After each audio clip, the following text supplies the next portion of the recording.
Chapter 419. Since returning from Black Horse Island, there have been many happy events. First, a civilian found that the peas they planted were growing bigger and bigger. They reported it to the administrative office, and List then identified it as a breeding pea worm. Then the patrol found a large blackberry vine in a blackberry bush in the wild, which was also identified by List as a cordyceps.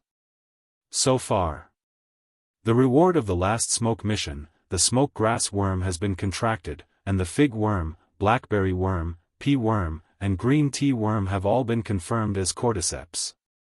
Immediately after, the news was brought by the messenger knight from Tulip Castle. Sir Viscount, Sir Meopal of Red Crab Island Longtaro Castle has visited Tulip Castle, and the Count has asked you to receive him. Cousin is here? List was surprised, but he immediately nodded to express his understanding. Sir Meopal visited the Tulip Castle. Did he mention the reason? I don't know yet, Sir Viscount. Okay, go take a break and have a glass of juice. Thank you, Sir Viscount. It was already evening. List did not immediately go to Tulip Castle, he was going to go tomorrow. As for why Meopal came, List did not guess, he would know tomorrow anyway. In the evening, he habitually visited the siren Chi. Now a Chi may break through to become a water mage at any time. Unfortunately, he did not see a Chi at the Seascape Villa tonight. There was no response from blowing the horn. I don't know where a Chi swam to, forget it, let's go back. Since he did not see a Chi, he could only go back. Only when he returned to the castle did he know that Elksun Truth had arrived. Sir Viscount, I have not been able to come to Flower Town in time to congratulate you. Mr. Elksun, long time no see. List motioned for Elksun to sit down. I have been back for a few days, but I haven't seen your magic books.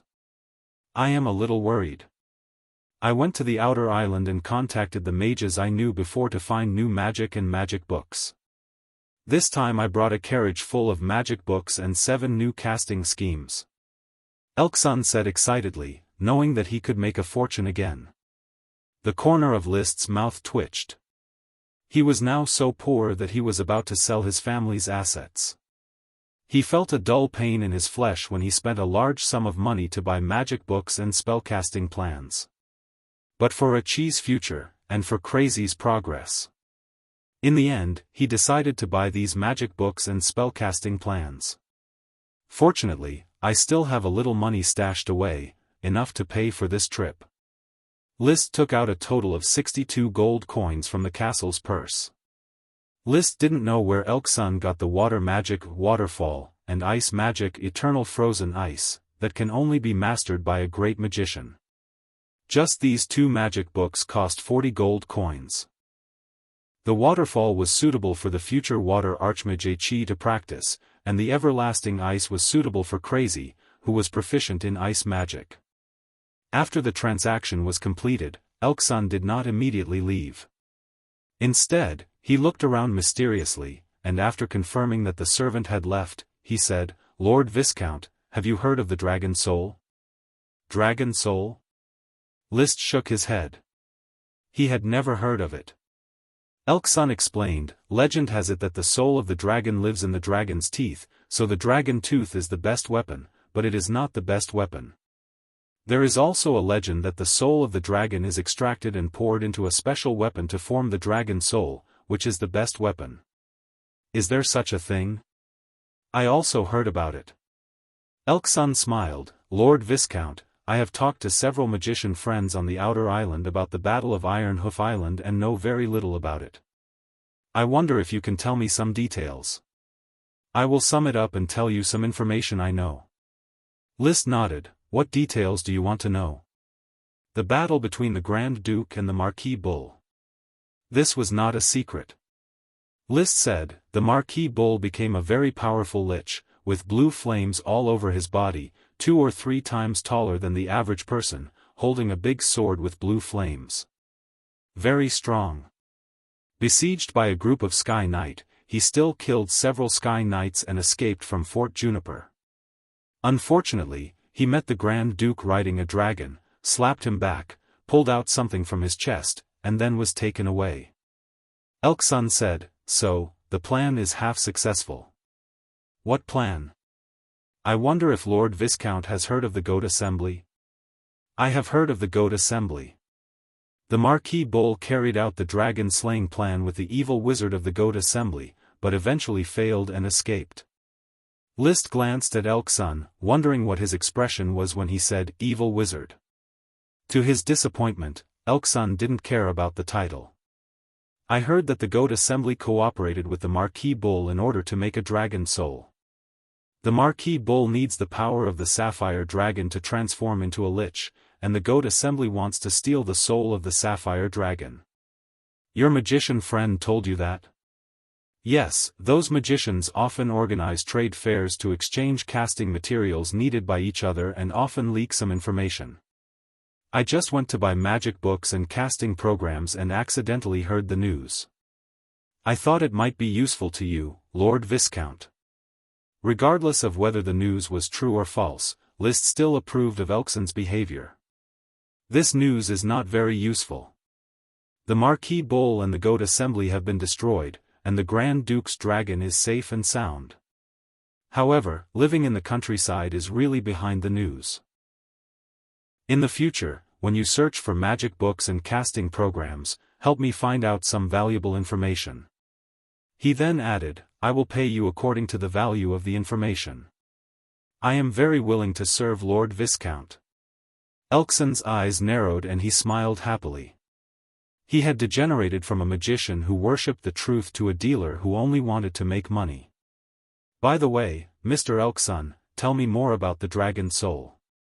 "In fact, I don't know much. My peers are always mysterious. They say half and leave half, or they know a little and add a little on their own. They think that the Grand Duke's dragon has been taken away and that the magicians of the Goat Assembly have taken the dragon's soul to make the dragon soul.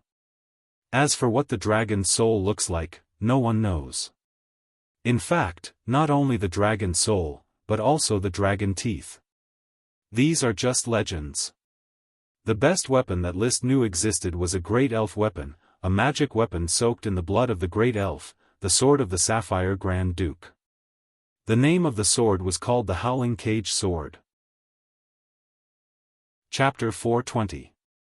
It was unknown why a great elf soldier was called the Wailing Cage Sword. But its value was absolutely huge. After all, it needed to be soaked in the blood of a great elf. Even if it was an enemy great elf or an old great elf, it was still expensive. The weapon under the great elf soldier was the Dragon Bone Soldier, a weapon made of dragon bones. List suspected that the Marquis Bull's sword with blue flames was a Dragon Bone Soldier. It just so happened that the left foreleg of the Sapphire Dragon was broken, and a lot of its power was stolen by the Marquis Bull. The clues matched. Below it was the little elf soldier, then the gemstone weapon, then the magic equipment. The value of magic equipment depended on the value of the materials used to make it.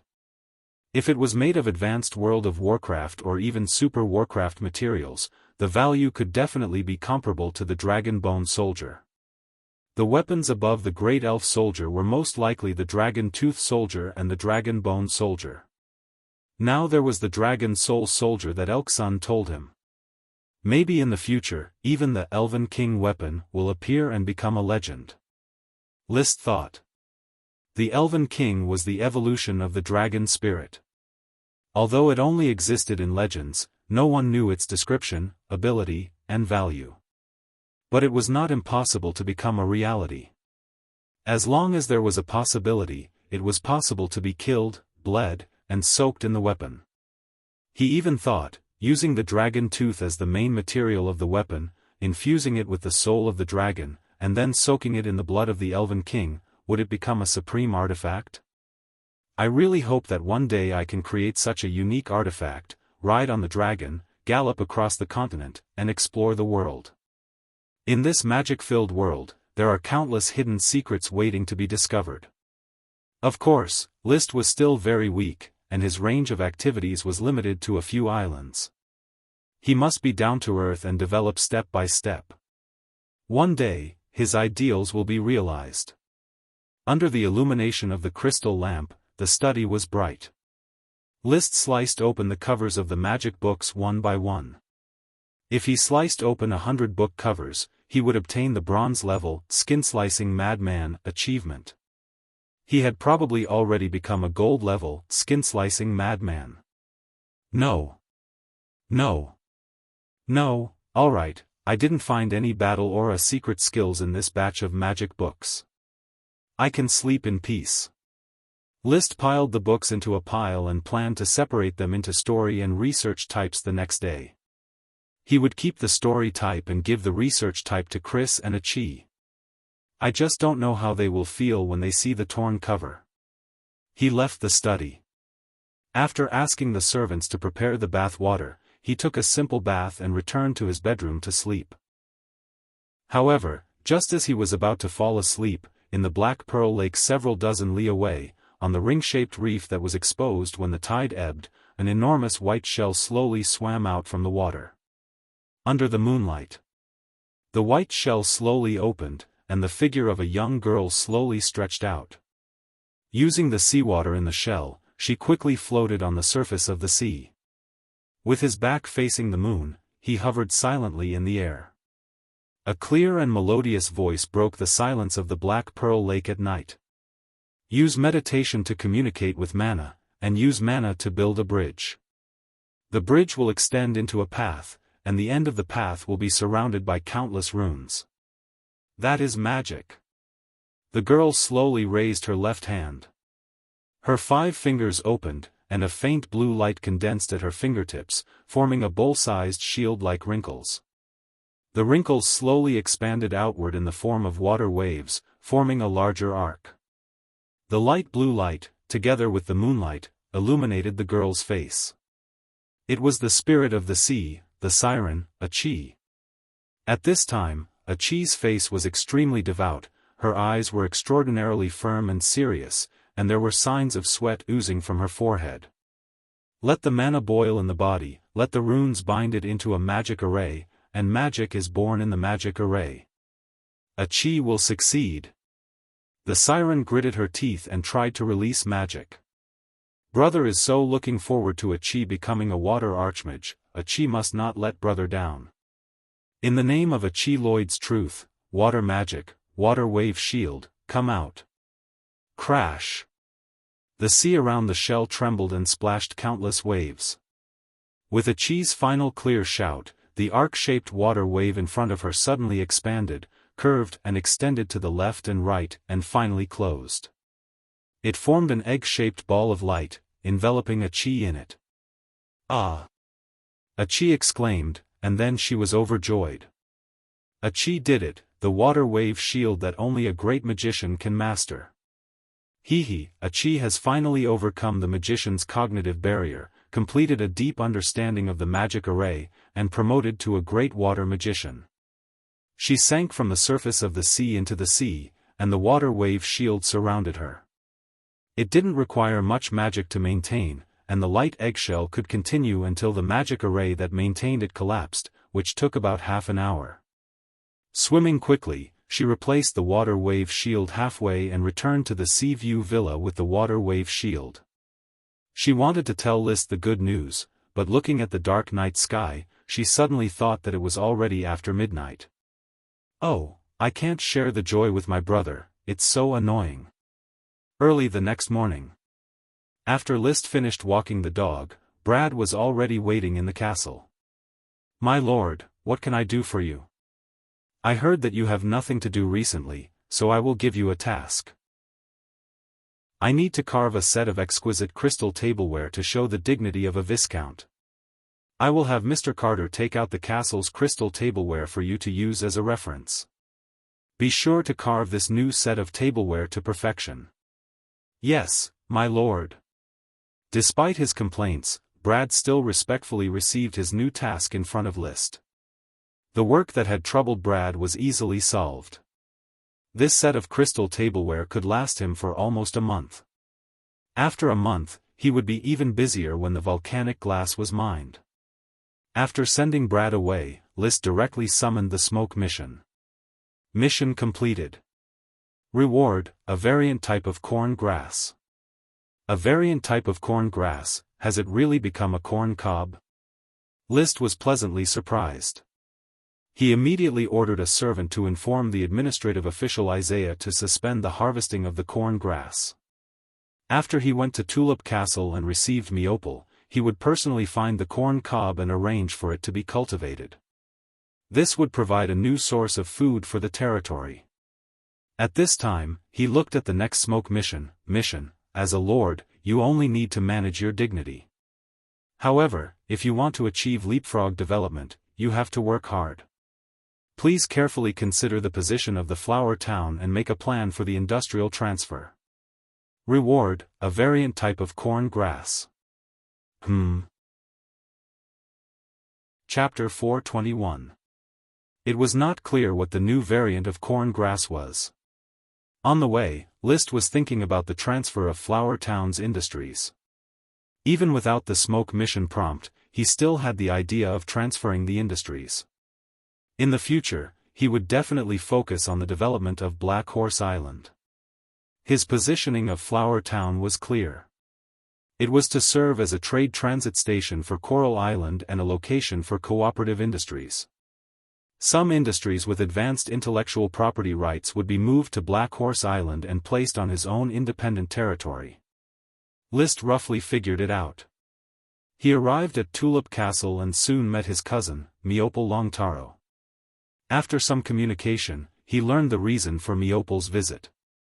He and the Grand Duke's youngest daughter, Angela Sapphire, had their wedding date set on August 17th, which was Angela's 19th birthday. Congratulations, cousin.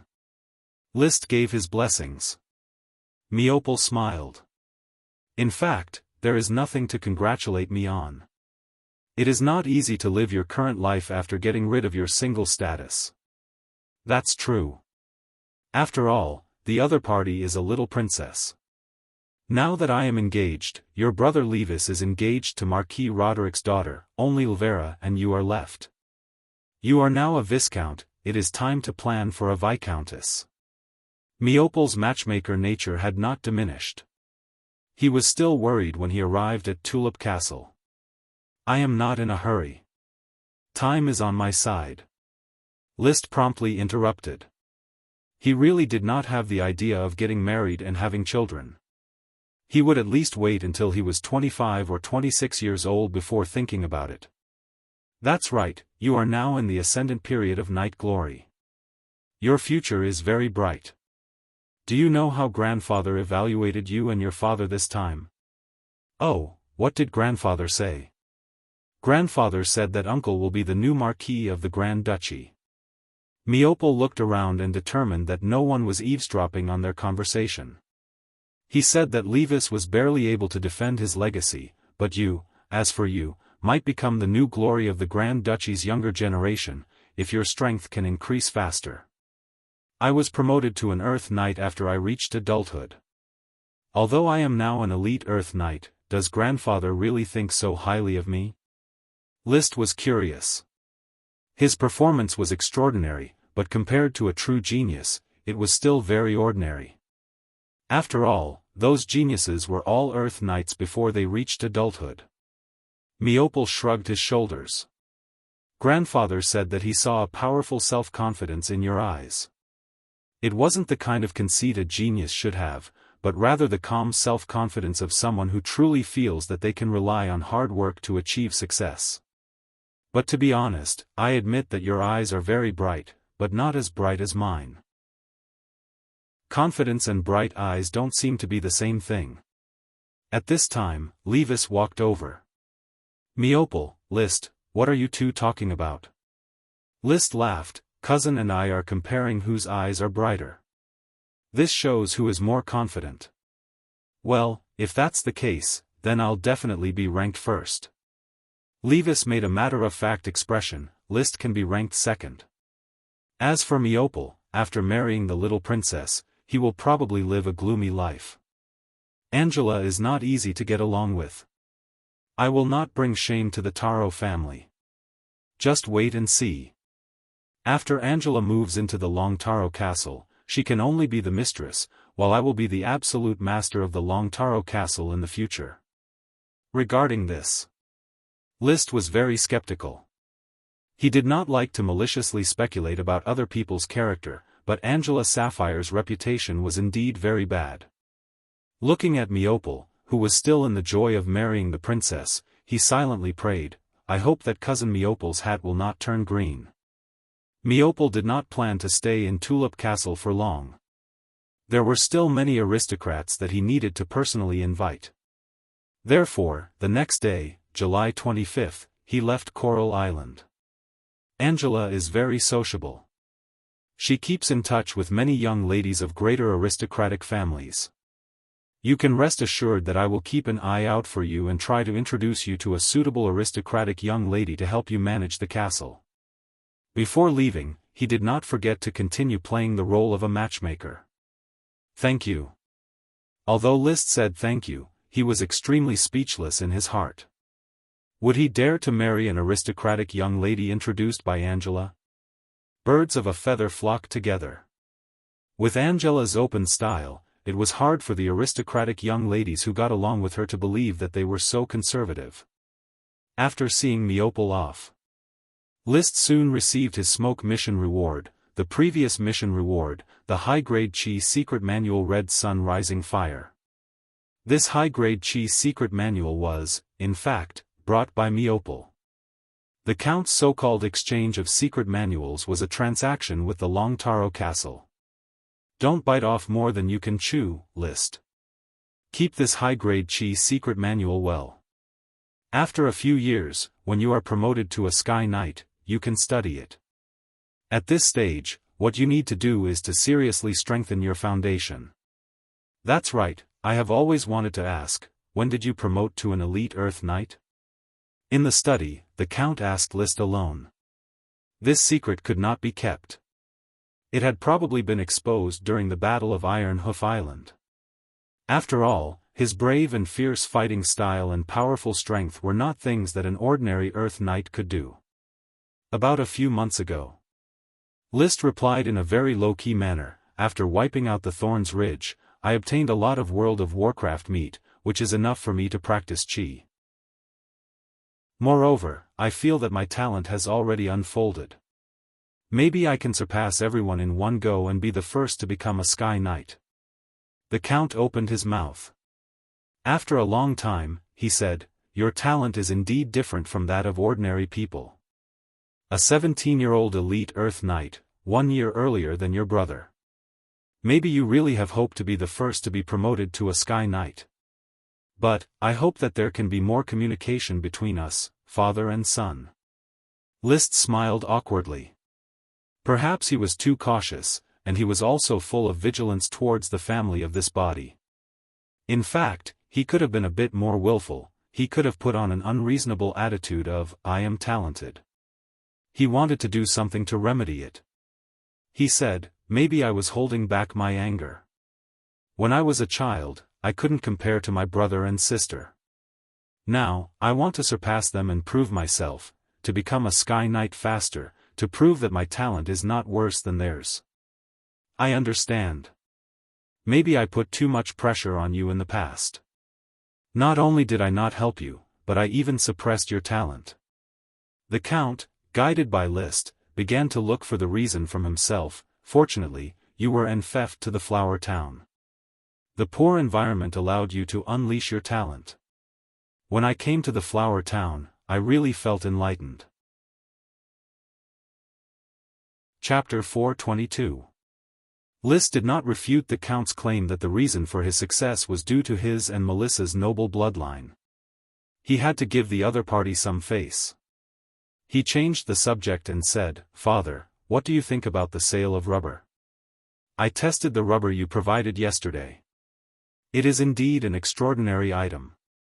It is more impressive and more versatile than glutinous rice juice. The Count pondered a little, then said, Tulip Castle gained a lot of supplies in the Battle of Iron Hoof Island. It is not highly dependent on gold coins. I can buy a batch of rubber to relieve your pressure. Rubber is a specialty of Black Horse Island.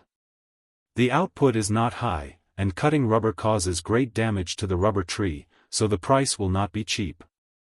Is it more expensive than glutinous rice? Glutinous rice is a kind of grain that can be eaten, but glutinous rice juice is more useful for watering the castle. The Marquis of Leather Island, Ramirez White glutinous rice, relied on glutinous rice to build his family. I think it must be more expensive than glutinous rice, because rubber can also be used to build a city. The quality of the city is no worse than glutinous rice juice. In terms of speed, hardness, adhesion, etc., it is slightly better than glutinous rice juice. But rubber can not only be used to build a city, but it can also be used to bond any object, build a ship, repair armor, everything can be used. Liszt would not have taken out such a treasure if he was not really short of money. The Count looked at Liszt and asked puzzledly, "How many good things are hidden on your Black Horse Island?" "Well, there are indeed some specialties." Liszt responded faintly, "The most important thing is that the development work is done well. Take the rubber of the rubber tree, for example. Most people may only think of it as the sap that flows out of the tree and will not explore its use." In fact, he was very proud because there were too many specialties in the territory. In terms of crops, rubber with limitless possibilities, thorns with ironwood quality, fragrant coconuts that could be drunk directly, green tea trees that had yet to be planted on a large scale, smoke grass that could attract invisible dragons, as well as corn grass that could become corn cobs. In terms of potions, there was the black tulip, the symbol of the territory's flag, the flame mushroom and ice flame mushroom that were grown from the mushrooms, the fast-growing thorns potion, and the black nightshade that had just started to be cultivated on a large scale. In terms of breeding, the caterpillar and the mallard duck will become a major specialty. The black pearl giant clam is also a good specialty. Needless to say, the black blood horse is a precious specialty. The dragon cow is also a precious specialty. If the fertility problem can be solved, the blizzard beast should be regarded as a specialty. In terms of industry, the products of the Fire Dragon Brick Factory are specialties, such as slate, culverts, bricks, and other fired products under development, such as ceramics, glass, cement, lime, etc., distilled liquor, flour brew, bath products, flour soap, and the future white paper, etc. In terms of delicacies, there was no need to mention them. The flower town had always been known as the source of Coral Island's delicacies. Countless delicacies began to spread from here. Other people yearned for a special product, but Liszt was distressed by the fact that he had too many special products. He couldn't develop them all, so he simply ignored many of them. So for now, Flower Town and Black Horse Island have so many special products, but he was still too poor to buy books. If you want to find good things, you first need the good things to actually exist. The Count took a deep breath and suppressed his jealousy of his son. "How many sprites do you have now?" "Well, this." Liszt pondered how to answer. The Count was dissatisfied. "Do you still need to hide it from me?" "I have 24 sprite worms, and 2 sprites." "2 sprites? One is Ella, you have seen her, and the other is a useless mangrove sprite," he said modestly. Nami was not useless now. Raising mallard ducks was inseparable from Nami's ability. The Count froze for a moment. Then he sighed. "I remember when I was in theft, I only gave you 4 sprite worms. Later, because you found the black tulip, I rewarded you with a sprite worm. That is to say, you found 19 sprite worms yourself. There are also 2 sprites. The origin of sprite worms is rather complicated. Grandmother gave me 2 sprite worms in a potted plant. I contracted a barley worm outside the nameless castle of Main City. Father, you still remember the 6-headed sea serpent king, right? According to the records in a magic book, I watered 4 snake blood fruit worms with its blood." Liszt calculated. "Apart from these, there are not many sprite worms born in the territory, only 13, and Ella evolved from a thorn worm that you gave her. That is to say." The number of sprites bred by Flower Town and Black Horse Island itself is 13 sprite worms and 1 sprite. Do you think 13 is too little? Since I took over Coral Island, a total of more than 200 sprite worms have been born in 20 years of cultivation. More than a dozen sprite worms are born in a year. The Count tried to calm his emotions. The point is, I have never found a wild sprite. Liszt wanted to say something to ease the atmosphere. But he was directly interrupted by the Count.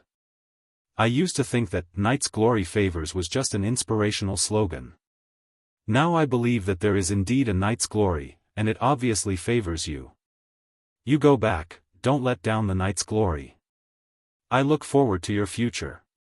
He quickly sent Liszt away and did not even intend to discuss the pricing of the rubber. When the door was closed, the study fell into silence.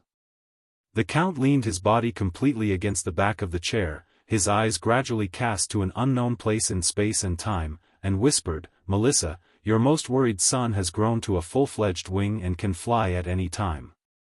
It's just that this kid has too many ideas. Marquis Merlin wrote to me that he was promoted to an elite Earth Knight last year." The voice fell into an ethereal state. After a while, he raised his voice a little. From an ordinary Earth Knight to an elite Earth Knight, it only took half a year. His territory has several kinds of potions, and he also takes in a wizard who specializes in making potions. Our son, I am afraid, will perform better than I did when I was young. In fact, I should have kept a low profile and not provoked the Count. Riding on the back of the chocobo Loki, Liszt shook his head and sighed as he recalled the scene of the Count on the verge of a crisis. "Forget it, tomorrow I will have Gort come over and have a good discussion with Levis and Frank, and strive to negotiate a suitable price to ease the territory's finances." The powerful properties of the rubber were obvious to all. He was not afraid of not being able to sell it. After returning to the territory, before he was ready to inspect the corn fields, he received a report from the administrative office.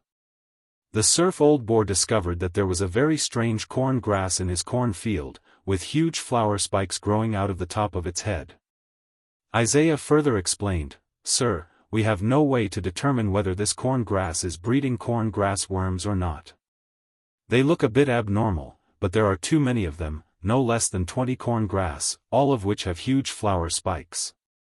It is unlikely that more than 20 sprite worms are being bred at the same time." Chapter 423. When he arrived at the cornfield, Liszt saw the flowering corn grass. Sure enough, there was a large fluffy flower at the top of the one-man-tall corn grass. There was no sign of magic power in the field of vision of magic eyes.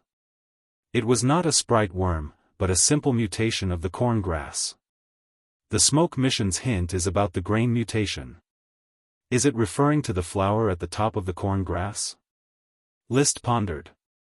Looking at the mutation of the corn grass, it did not seem like it had evolved into corn. It seems like it has evolved into red sorghum. It had to be said that the corn grass before him was indeed very similar to sorghum. Only, the flower of the corn grass was yellow. Carefully protect the corn grass, do not harvest them. Wait for them to mature, then we can determine what the situation is.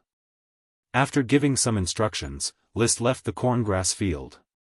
Whether the corngrass had mutated into corn sorghum or not, it would take time to verify.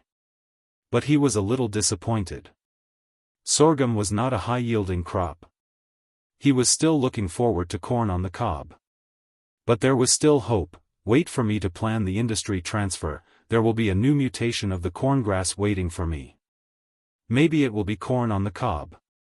Back at the castle, good news came immediately. One-Eyed Barton was responsible for delivering the baby, helping Fiery Dragon give birth to a healthy foal. It was a male foal with a black and red coat. It looked very spirited, even though it was still very weak and trembled while walking.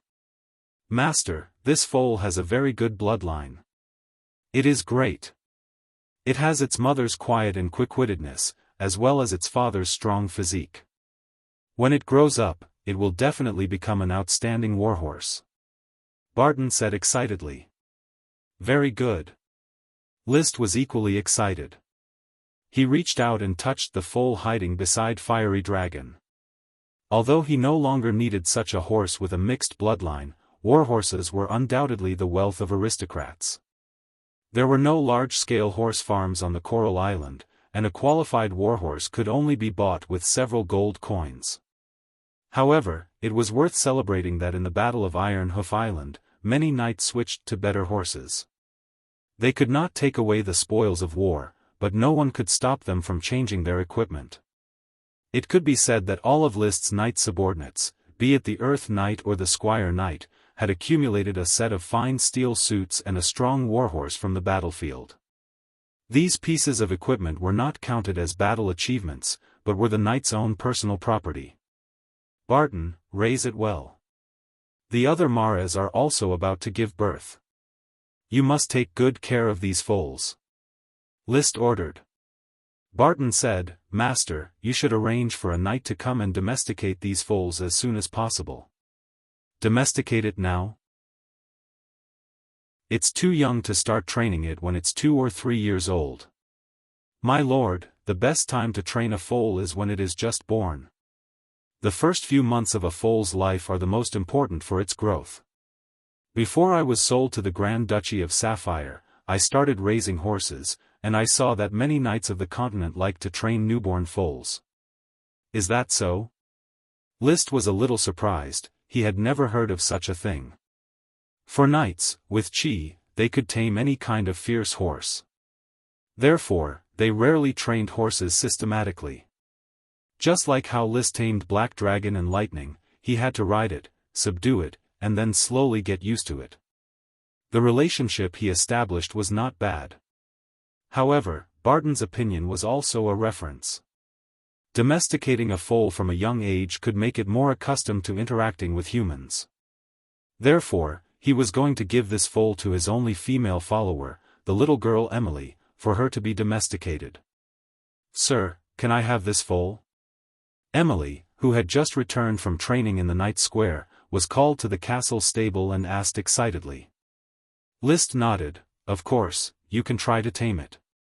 When it grows up, you will also be at the age where you can charge. He had been paying attention to Emily's training and discovered that she really was talented. Compared to Paris's sister Maggie, her progress was quite frightening. She had already left Maggie behind by a large margin. And this was under the circumstances where Paris was desperately helping her sister by providing her with a lot of meat and even some World of Warcraft meat. Therefore, List was looking forward to Emily's future more and more. Perhaps he could really train a female Sky Knight to be his follower. This thought was very cool. Thank you, sir. Emily swears loyalty to Sir. Emily's young and tender face had a solemn expression after receiving her favorite foal. I accept your loyalty, Emily, List said with a smile. Therefore, Emily didn't go home in the afternoon. Instead, she stayed in the stable to get close to the foal. She even gave the foal a nice name, Salad. There was nothing to see about a little girl training a horse. List returned to the castle and brewed a cup of tea. Just as he was about to read for a while to pass the time, Butler Carter knocked on the door and entered. Master, Advisor Gort has brought the town's officials to report. Is today a report day? List pulled out a schedule from the desk and glanced at it. The schedule was all drawn in thick ink. 6 to 6:30 in the morning, wake up, wash up. 6 to 7:30 in the morning, walk the dog, feed the bird, feed the horse. 7:30 to 8 o'clock in the morning, eat breakfast. 8 to 10 o'clock in the morning, practice fighting skills on Monday, 357, practice archery on Tuesday, 446. 10 to 11:30 in the morning, train Dosen and the 8 little ones. 11 to 12:30 in the morning, eat lunch. 12:30 to 1 o'clock in the afternoon, read, drink tea, digest. 1 to 1:30 in the afternoon, lunch break. 1:30 to 3:30 in the afternoon, read books on Monday, 357, patrol the territory on Tuesday, listen to officials' reports on work on Thursday. 3:30 to 4 o'clock in the afternoon, play piano. 4 to 6 o'clock in the afternoon, take pills and practice fighting energy. 6 to 7:30 in the afternoon, arrange freely, practice combat occasionally. 7:30 to 8:30 in the evening, eat dinner. 8:30 to 9:30 in the evening, watch the sea from the villa. 9:30 to 10:30 in the evening, read, drink tea, summarize the day. 10:30 to 6 o'clock the next morning, sleep. Most of the time, he would arrange his life according to this schedule. Of course, the time was not always fixed, and there were many unexpected interruptions. The number of days that he could strictly follow the schedule could be counted on one hand. He put the schedule back and said, "Then invite them into the study." "Yes, master." With the sound of footsteps, Gort and the other officials entered the study one by one and found chairs to sit down. Half an hour was enough for them to report on their respective responsibilities. In fact, it was not a big deal. After all, every dinner party would talk about government affairs. Chapter 424. Black Horse Island has become my territory and can be openly developed and constructed, while Flower Town is only a leased land. Although the Tulip family will not take it back, the industries that should be transferred still have to be transferred. This is to coordinate with future territorial planning. List has always been strategic. At present, there is only one new town planned for Black Horse Island, Port Town, but it is planned as a port city and will become the central city of Black Horse Island in the future.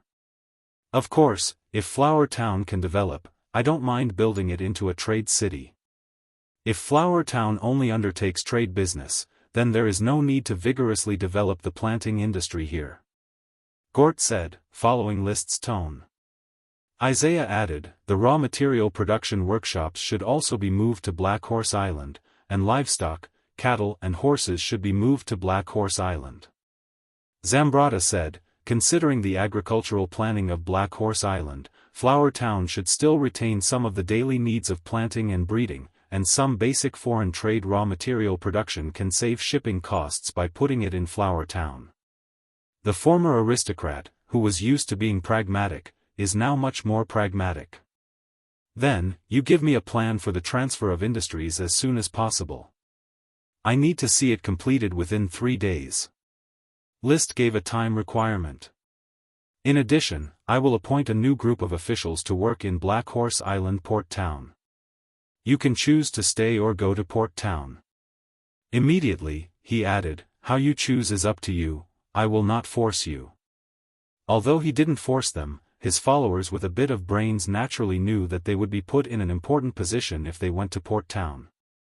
Therefore, there was basically no hesitation and they were willing to go to Black Horse Island Port Town. In this case, Consultant Gort will step down as Flower Town's consultant and go to Black Horse Island to serve as a Port Town consultant.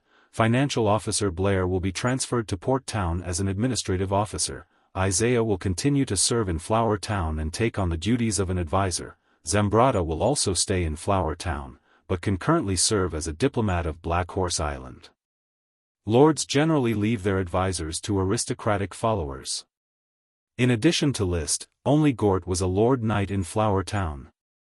Therefore, he was transferred to Port Town as an advisor. No one could take on the role of Flower Town's advisor. Administrative Officer Isaiah could at most assume the responsibility of an advisor, but he could not directly act as an advisor. However, as long as he worked hard, sooner or later, List would reward him with the title of Lord Knight, completing the qualitative change from a commoner to a noble. It might take a long time. Compared to the title of nobility due to military achievements, other titles were much more difficult. In the evening, List planned to read the magic books that he hadn't had the time to, but Paris called him over. Lord Viscount, I have some questions that I need your help with. Go ahead. List sat at the apple table under the apple tree, rocking the chair and enjoying the cool evening breeze that dispelled the heat of the day. A cup of clear green tea was placed on the table. My combat aura training has failed. I am unable to resist the corrosion of the light dragon magic in my body, so I followed your advice and began to consult Chris about magic. Paris said in a distressed tone, I accidentally discovered that my meditation is very successful, especially the light attribute magic. I have a very high affinity with it. But Chris only knows one type of light magic, flash. I have already learned it, and there is nothing else to learn. So you want me to help you find some light magic? Yes, among the people I know, only Lord Viscount has the ability to help me. Paris said frankly. Liszt sat up, picked up the teacup, took a sip of the already cold tea, and said, light magic is indeed very difficult to find, but you can rest assured, I will help you find some light magic casting methods as soon as possible. So, you are ready to change your profession to light magician? I hope I can succeed. I can vaguely feel that once I can use magic to control the light dragon magic in my body, then the corrosion of the light dragon magic in my body will be greatly reduced. Maybe I can live a little longer. This is really exciting news, Paris. Liszt clenched his fist and said with a sincere expression, no matter what, I will help you change your profession to a light magician, let you overcome the corrosion of the light dragon magic, and have free time to enjoy life like a normal person. Thank you. Is there a need to say thank you between us? Liszt smiled. Paris and Liszt looked at each other, and then her face flew into a blush. She turned her head unnaturally, then I will leave everything to Lord Viscount. Still have things to do, I will leave first. She had already left. Liszt was still recalling the amorous moment when Paris turned her head. It has to be said that this female black dragon gang has a pleasing dynamic beauty. However, his feelings for Paris stopped at appreciation, and he did not deliberately pursue more than that. He respected each other's spiritual independence. Often like this, there will be some taste of a confidant. Probably can be called a yellow-face confidant. As for how the future feelings will change, he is not very clear, and there is not much direction. In fact, apart from the clear goal of riding a dragon, he is quite confused about what he wants. Especially in terms of feelings, to go with the flow. He had a heart attack. Athena Salmon's confession made him so upset that he almost lost control of himself. Dunico Hyacinth gave him a passionate night, which made him impulsively decide to marry her. Renessa Golden Wheatgrass's tender kiss and late-night invitation made him waver between hesitation and regret. The beauty and flawlessness of the siren Achi made him have an infinite desire to protect and possess her. Paris's free and easy and occasional stupidity often made him smile at each other. However, none of these were the love that she had imagined. He didn't find the right person, nor did he meet the right person, nor did he go through life and death. Sometimes Liszt asked himself, will I fall in love with another person other than myself? There is no answer. He asked the servant to bring a pen and paper and an envelope of rosin, spread out the paper and wrote a letter, the gist of which was, Elk-san, contact your magician friends and help me buy light magic casting plans. 10 gold coins for an ordinary light magic, and 40 gold coins for a light magic that can only be mastered by a great magician. Except for flash and invisibility, Paris has learned it. After writing the letter, he melted the rosin and poured it on the seal of the envelope. Before it solidified, he took out the newly engraved seal and stamped it hard. The serpentine mark of Liszt was engraved. He called the retainer knight Xavier and handed him the envelope. You go to Coral City to find Elk-san and pass this letter to him. Xavier, who is good at flattery, is now Liszt's #1 confidant among the retainer knight. He immediately said respectfully, yes, my lord. The retainer knight left. Chapter 425. Speaking of water magicians, Liszt immediately thought that Achi should also be promoted to archmage. However, he still waited until the end of the banquet before going to the Sea View Villa. The crystal light was still burning. Tonight, the beautiful shell girl was reading under the light. Brother. Achi was already familiar with Liszt's footsteps. She didn't hide in the room, but waited for Liszt's arrival in a reserved and excited manner. You're here. I haven't seen you for a few days, Achi, you seem to have changed a little. List always felt that the current Achi's temperament had changed a lot compared to the Achi he saw a few days ago. Achi has indeed changed. The siren happily turned a circle, like a fairy under the moon. Her curvaceous and exquisite body made List's mouth dry. Brother, guess what changes have happened to Achi, okay? Puberty? Of course, this was not possible. List's eyes lit up. Achi, you've already become a water archmage? Yes. Achi's small face showed a touch of pride. She then stretched out her hand and slowly condensed a magic water wave shield, covering her. I just learned it 2 days ago, so I'm still not very proficient. These high-level spells are very difficult to cast, and it takes a long time to prepare. Let me try the water wave shield's defensive effect. List couldn't wait to pull out the Sky Cutter greatsword, aimed at Achi's water wave shield, and fiercely chopped. There was no battle energy attached, it was just a normal chop. When the blade touched the water wave shield, it only felt like chopping some kind of rootstock. Just a little bit, and then it suffered a huge blockage, unable to go even a little bit deeper. He raised the blade, the water wave shield was intact. I'm going to add battle energy, Achi, be careful. Okay. The fire attribute battle energy surged. Today, List's potions were more and more smooth, and his battle energy was naturally more and more abundant. Flames rose on the Sky Cutter greatsword, and then fiercely chopped at the water wave shield. Bang, a dull sound came from the point where the blade and the water wave-like light came into contact.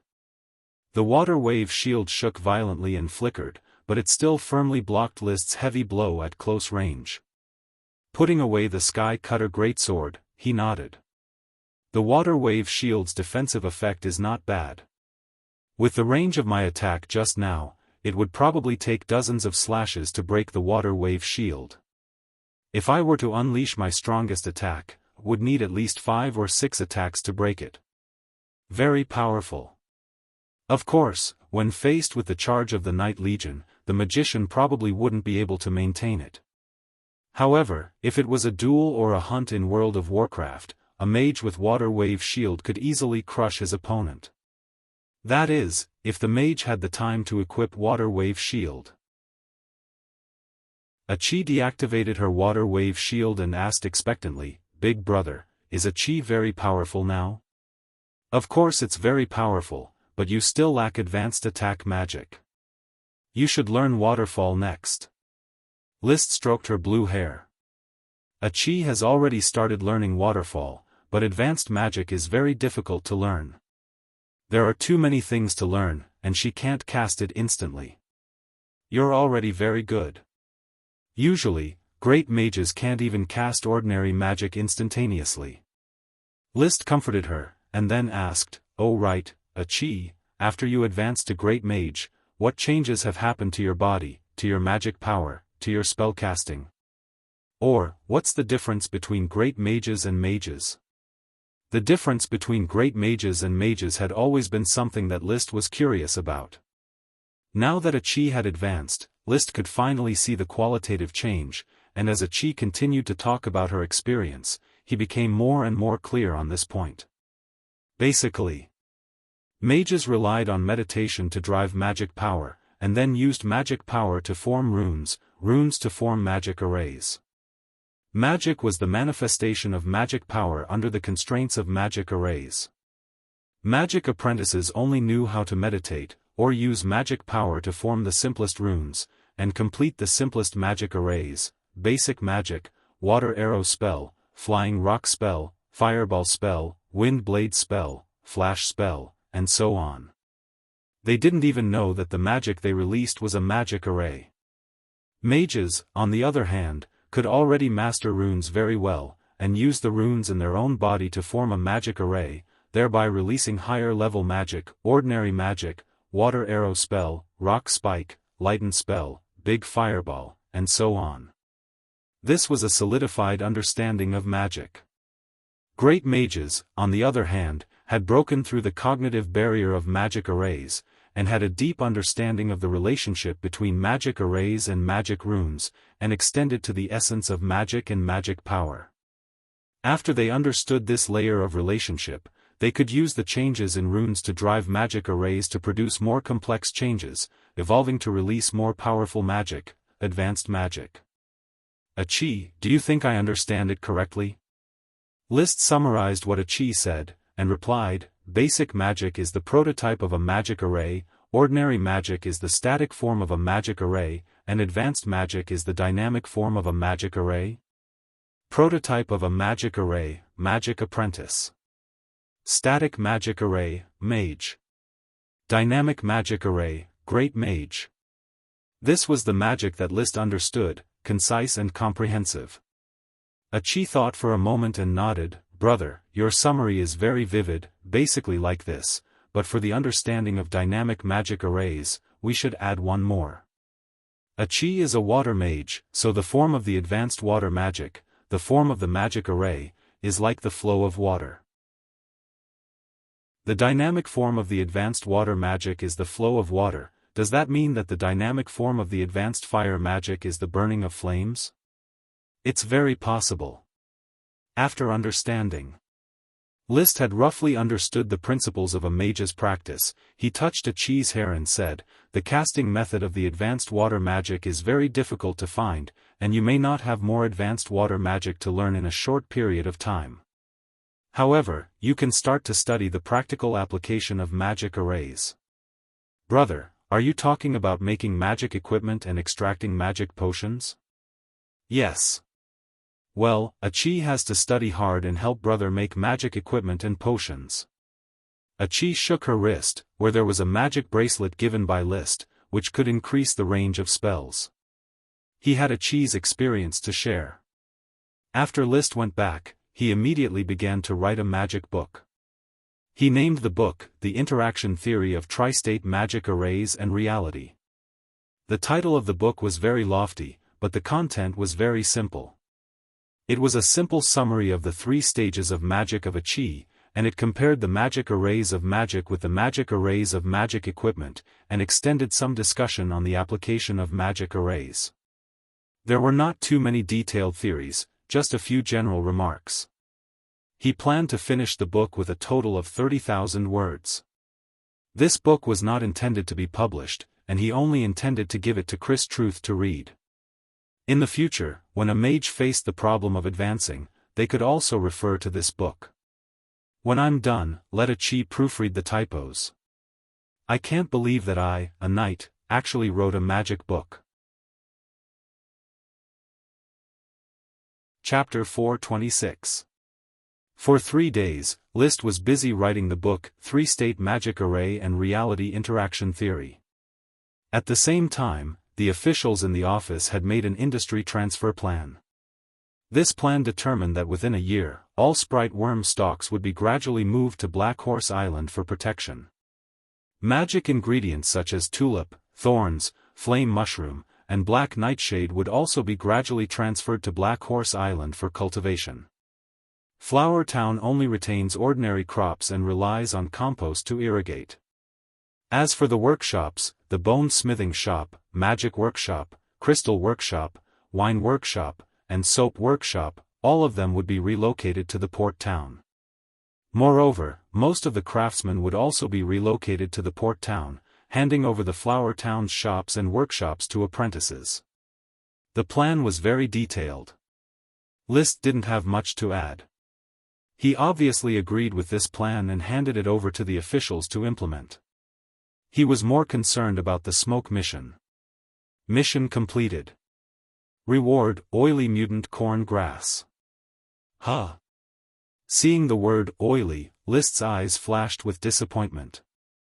Isn't it a corn cob, an oily mutant variety? Is it going to grow into soybean oil or sesame oil, or compete with peanut oil?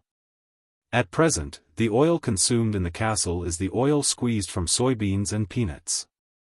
The taste of these 2 oils is acceptable to Liszt and he has no more picky needs. So, oily corn grass is not really a reward to be happy about. He turned to look at the new smoke mission. Mission, resurrected dragon bones. Have you forgotten? Dry dragon bones need to be moisturized by magic. Only in this way can you be tempted. Please organize serfs to mine 10 tons of volcanic glass. Reward, agitation of the rubber worm. After reading it, he suddenly had a plan in mind. Volcanic glass, fire dragon bones. It seems that something good is going to be born. This mission must be completed quickly. But why is the reward for agitation of the rubber worm and not the corn grass worm? I always thought that the first 2 missions were chain missions of the corn grass worm.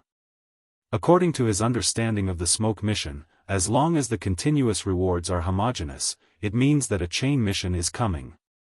Therefore, the first 2 corn grass mutation rewards made him look forward to whether the corn grass worm would evolve, just like Ella's evolution.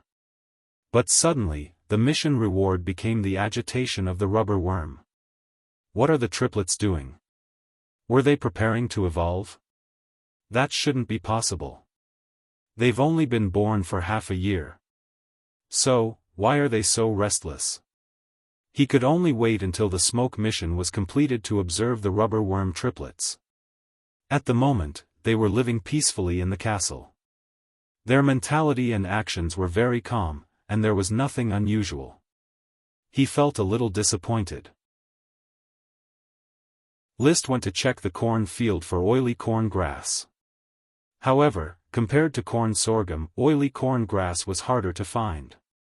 After mobilizing the barley settlement serfs to search for 2 days, they still couldn't find the oily corn grass they were expecting. He could only issue an order.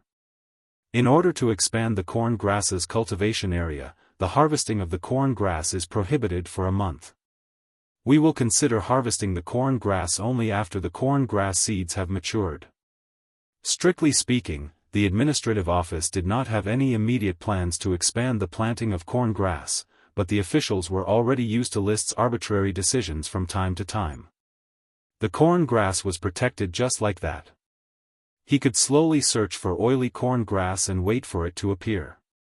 Time flew by. The mares in the stables gave birth one after another, and the first batch of hybrid foals with black blood horse blood was born. On the other side, the fig worm, blackberry worm, and pea worm had also been born. News from Black Horse Island said that the green tea worm had also been born. List went to Black Horse Island to preside over the volcanic glass mining while contracting the green tea worm. At this point, he officially owned 24 sprite worms. The newly contracted fig worm, blackberry worm, and pea worm have been brought to Black Horse Island and planted cordyceps in the agricultural area planned by Port Town, which will gradually be reclaimed into large tracts of farmland. Not only these sprite worms. The alfalfa cordyceps on the pastures outside the castle have also been moved to the center of the vast pastures of Black Horse Island. The 4 snake blood fruit worms and their cordyceps have also been planted in the attached farmland of Port Town, and a huge snake blood orchard has been planned. The fragrant coconut tree cordyceps have also been migrated to the beach island of Black Horse Island. The fragrant coconut tree is distributed in a long strip on the beach of Flower Town, which limits the influence of the cordyceps, so List simply moved to Beach Island. There are many fragrant coconut trees on Beach Island, and the area is not large, just within the influence of the fragrant coconut tree cordyceps. In addition, most of the cordyceps need to wait for the late autumn harvest, or the completion of the farmland on Black Horse Island, before migrating. Sir, we have collected a large number of mangrove seedlings from Mangrove Island and are transporting them to the mouth of the Red River for planting. The mallard ducklings are also being fed, and the ducklings are growing well with green caterpillars as fodder. Blair, who has served as the Port Town's administrative officer, reported respectfully. The Red River is the largest river on Black Horse Island. The name is meaningless, but it is used to plant mangrove trees. It originates from the Ice Grass Hill, passes through the Bone Yard, and eventually flows to the East Sea, forming a small estuarine delta filled with silt. Mangroves like to live in the estuarine mud, which can be developed into a new mangrove forest. Cultivate as soon as possible, and then breed green caterpillars. These insects are treasures. List said. Blair thought deeply. Yes, the green hair of the green caterpillar is more suitable for weaving blankets than the wool of the jumping antelope in Eagle Perch Mountain. It can be used as food in World of Warcraft and can be made into clothing. It is very valuable. The green hair of the green caterpillar, although not good-looking, is very suitable for making clothes, warm and comfortable. Blair reported again, it's just that there is a serious shortage of serfs in the port town. Sir, we have to continue to buy serfs, preferably 5 or even 10,000 at a time. The vast land of Black Horse Island is enough to digest these serfs. The night squad has been formed, and the serfs can't resist the rule. List did not answer, but asked, how is rubber sales? At present, we have traded with Tulip Castle, Broken Stone Castle, and Beer Castle. The price is twice that of glutinous rice. The response is very good, and it can barely make up for the gold coins that the territory needs to raise. But rubber production is still too slow. Even with the recovery of the rubber worms, the inventory is still shrinking, and soon we won't have enough for ourselves. Speaking of gold coins. List was upset. We'll talk about it after this period of time. It was clear that he had a lot of good things, the territory had great potential, and his future achievements were limitless, but he couldn't change his current predicament, poverty. Every time he came to Black Horse Island and looked at the empty future castle address, he would feel sad. He had thought of more than 500 design plans, but they could only be drawn on thick bast paper. From Black Horse Island. The gloomy mood caused by poverty had not yet recovered, and the butler Carter brought trouble. Master, you are about to attend the wedding of Sir Meopal and the little princess. What do you want to choose as a gift? Are you going to prepare a gift according to the standards you set for young Master Levis's wedding? Mr. Carter, do you think it's feasible if I just send a few pieces of flour soap and a few bottles of flour wine as a gift? Chapter 427. Flour soap and wine obviously could not be used as the main gifts. It would be too damaging to List's status. Now he was also a middle-level noble viscount of Black Horse Island. Moreover, the person who married him was his cousin and they had a good relationship. Special products, food, and resources. In this era, the gifts given to each other by the nobles were basically these three things. In addition to delicacies, Flower Town's specialties are flour soap and flour wine. I must choose a lot of these three. As for resources, black pearls can be given, a few small ones, jade, crystal, and mithril can be picked. The total value of such gifts should be able to express my heart. Aristocratic communication, especially between the great aristocrats, was very generous. List was very helpless, but he had to give, and he could not look shabby. He could only painfully take out a batch of resources. If I don't get married soon, I probably won't be able to take back these gifts. I don't seem to have too many opportunities to receive gifts. He was a bachelor with no marriage, no funeral, and no chance to have a birthday. At most, he would have a birthday. After thinking about it, he told the butler, Mr. Carter, I will prepare a number of precious gifts myself. You can help me choose some auxiliary gifts, preferably some novel specialties, mainly gourmet. Yes, master. The matter of the gift was roughly decided in this way. It would definitely cost money, but List was still very willing to spend this money. Not to mention that Meopal was very good to him, the gift from Marquis Merlin alone was worth it. He often read the Sword Saint's handbook and could recite it backwards. The value of a perfect Sword Saint's summary of his own cultivation experience was inestimable. He got up and went out, mounted Fire Dragon, who had recovered his body, and went to the magic workshop in Wheat Town. In the magic workshop, Chris was extracting magic potions while teaching Paris magic. Viscount. How is the progress of your magic study? Paris has an excellent affinity for light magic. The only thing she lacks is a spellcasting scheme. Even so, she is already qualified to practice magic circles. Thank you, my lord, for finding me the interaction theory of tri-state magic circles and reality. It opened the door for me to become an archmage. Really? Are you about to advance? Crazy Truth said reservedly, I'm already trying. As for when I'll succeed, I can't guarantee it. Chris's achievements in magic are outstanding. She's also an excellent teacher. I learned a lot of magic knowledge from her. Lord Viscount, you know that I don't like to read books. Chris always told me magic knowledge like a story. Teaching students in accordance with their aptitude. This is indeed a very good method. List suddenly asked, Chrissy, which area of advanced magic do you mainly focus on to advance to the level of an archmage? Chris shook her head. I haven't decided yet. At the moment, there are high-level spells for water, fire, earth, wind, and ice. They can all be used as breakthroughs.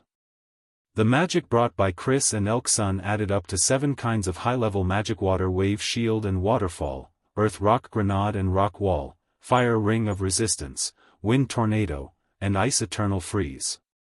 In fact, Paris relied on the light dragon magic to obtain the ability of light and shadow, which can be summed up as high-level light magic invisibility. It's just that this is her instinct, and there is no systematic casting plan. Paris suggested, I think Chris can learn the eternal freeze. It's so hot now. Learn the eternal freeze and put a large block of ice in the magic workshop to prevent heatstroke and cool down.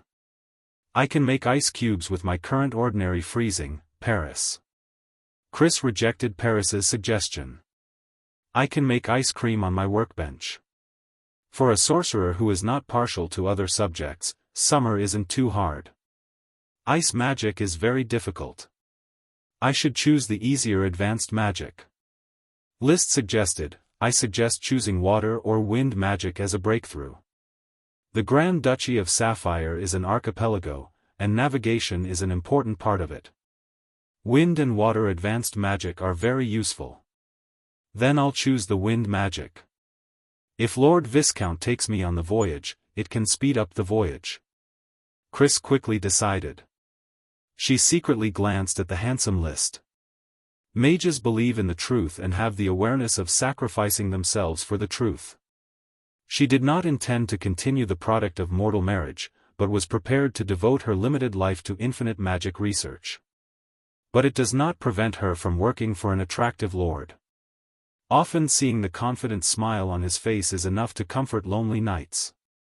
Whether man or woman, as long as they have hands, they can rely on themselves. So, after a brief chat with the two Lisses, List got down to business. Chris, how much of this batch of magic potions have you completed? I'm about to go to Red Crab Island to attend a wedding, and I need a batch of magic potions as backup. I've completed more than half, enough for Lord Viscount to use for a week. I'll leave in 3 days. Can you help me prepare enough for 2 weeks? Yes. Then I'll leave it to you. Chris smiled, you're too polite. Chris is willing to serve Lord Viscount at any time. 3 days later, List, who was ready, set off for Tulip Castle with his retainer knight. He rode the chocobo Loki and led the 2 blizzard beasts, Storm and Flame. Dosen, Rock, Waves, Thunder, Light, Snow, and Shadow stayed in Flower Town. He now consciously began to cultivate the discipline of the 8 little ones. They were intermediate World of Warcraft and must adapt to various environments and maintain absolute obedience to List. Only in this way could he command the Blizzard Beast squad at will and sweep the enemy on the battlefield of the night charge. No one knew yet that they were all intermediate World of Warcraft, but it would be known soon. At that time, List's name would once again shock everyone. He had 9 mid-level magical beasts as pets. He would be able to easily obtain military exploits, and the title of Count would almost be set in stone. As long as his strength could break through to the Sky Knight rank, according to the rules of the Grand Duchy, the Enfeft Count must be a Sky Knight, and if a Sky Knight was not produced in the 3rd generation, then the Count title would be stripped. The strength of an aristocrat was clearly linked to the title of an aristocrat. List, are you ready for my birthday present? In Tulip Castle, Levis asked after hugging him, I'm afraid that I won't be able to celebrate my birthday in Tulip Castle this time. I will be celebrating my birthday in Longtaro Castle or on the way back. His birthday was August 19th, Meople's wedding date was August 17th, only 2 days apart. Oh, I forgot. Since you can't hold a birthday party, then don't hold one. Next year, you can hold a grand birthday party. List suggested gloomily. Chapter 428. Every member of Tulip Castle was dispatched. The Count, Madame Marie, Levis, Elvira, List, and Lytton were dispatched. Only Madame Penelope, who was unwell, did not go. Lucky List, deliver this potted plant to me. Tell that handsome fellow, Meople, that my potted plant has given birth to 2 sprite worms. Before leaving, Madame Penelope solemnly said to List. She already knew that her potted plant had given birth to a fig sprite worm. Therefore, she was now doubly concerned about her potted plant and truly believed that it was a treasure. Of course, I believe that cousin will be delighted to obtain your potted plant. Maybe he can also get a sprite worm. Levis let the servant take the potted plant. He secretly released magic eyes to examine the potted plant, but there was no sign of magic power. Madame Penelope had a matter-of-fact attitude, it depends on his luck. If he is deeply favored by knight's glory like you, he will certainly get a sprite worm. If he can't, then he can only blame himself for not being favored by knight's glory, and not because my potted plant is not valuable enough. List smiled faintly. At this time, Elvira came over, I can't help but be jealous of you. Why do you always get luck that others don't have? I have carefully selected grandmother's potted plants, but I can't see any signs of a sprite worm being born in any of them. However, in your hands, they give birth to sprite worms one after another. You know, I am favored by knight's glory, I am a child of glory. He had now learned to brag shamelessly. Being high profile in the Coral Island was not a mistake. Elvira thought for a moment, and then sighed, I won't be surprised if you become a count one day. I won't be surprised either. You have really grown up. There is no longer a trace of your childhood self on you. There is. After all, I have always been handsome. Hee hee. The ship sailed on the sea. List would spend his time at the bow when he was bored. He would place a chair, prop up an umbrella, brew a cup of green tea, and place a plate of fruit. Enjoying the cool sea breeze caressing his face. You really know how to enjoy yourself. The Count came out of the cabin and came to the deck, where he saw List leaning back in his chair. He couldn't help but feel resentful. He always felt that his life was different from his son's. The weather is too hot, and the cabin is too stuffy. It's better to come out and enjoy the sea breeze. List stood up and ordered his valet, Thomas, bring a chair over. Yes, master. Tom, brew a cup of green tea for the Count. Yes, master. Thomas quickly moved a chair for the Count to sit down, while Tom brewed a cup of green tea and placed it on the coffee table. Whether it was the coffee table or the chairs, they were all products of the woodworking workshop that List had specially brought over. The Count's gaze fell behind List. Storm and Flame were sleeping soundly. A descendant of Dosen? Yes, one is called Storm, and the other is called Flame. Do they follow Dosen or the flying dust dog? The Count asked casually. List simply replied, they probably follow Dosen. It's not bad to raise a few more low-level World of Warcraft. Well, what did you just say, their bloodlines follow Dosen? The Count couldn't sit still. He immediately stood up, walked to the 2 blizzard beasts, and reached out to touch one of them. Storm was alert and immediately opened its eyes. When it saw the strange Count, it was about to get up and bite. But List stopped it in time. Storm, lie down and don't move. After a moment, the Count looked surprised. This is really the performance of intermediate World of Warcraft. Its magic dissipates very quickly, exceeding the range of low-level World of Warcraft. In this case, Dosun has 8 descendants. Doesn't it mean that there are 8 more intermediate World of Warcraft? You can almost say so, but whether it is Dosun or the 8 little ones, they are not powerful intermediate World of Warcraft, but it should not be difficult to demolish a castle. After a while, the Count returned to his chair and slowly said, "List, do you know what this means? It means that once they grow up, even a Sky Knight can be besieged to death, or when orders of chivalry charge, they can block several orders of chivalry. It also means that I will probably be able to make brilliant achievements before I become a Sky Knight, and even meet the requirements of being a Count. In an ideal situation, it is possible. Maybe I will still be a Count at that time, and you will already have the opportunity to start a new family. I have never thought of starting a new family. Starting a new family is nothing. It is just a change of name. This is the glory of nobility. The Golden Wheat family and the Golden Wheat family, although separated, are still very close." The Count said, "If you become a new Count, I am very willing to start a new family for you."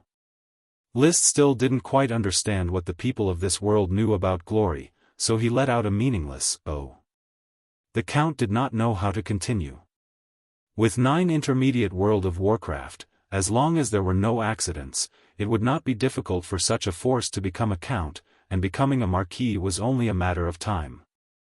He had always been proud of his talent, fighting from a Viscount to an Count, and even had hopes of becoming a Marquis. Although he hoped that each of his descendants would have greater achievements, he always knew that not to mention his daughter, but his 3 sons had the most hope of surpassing him. It was Lytton.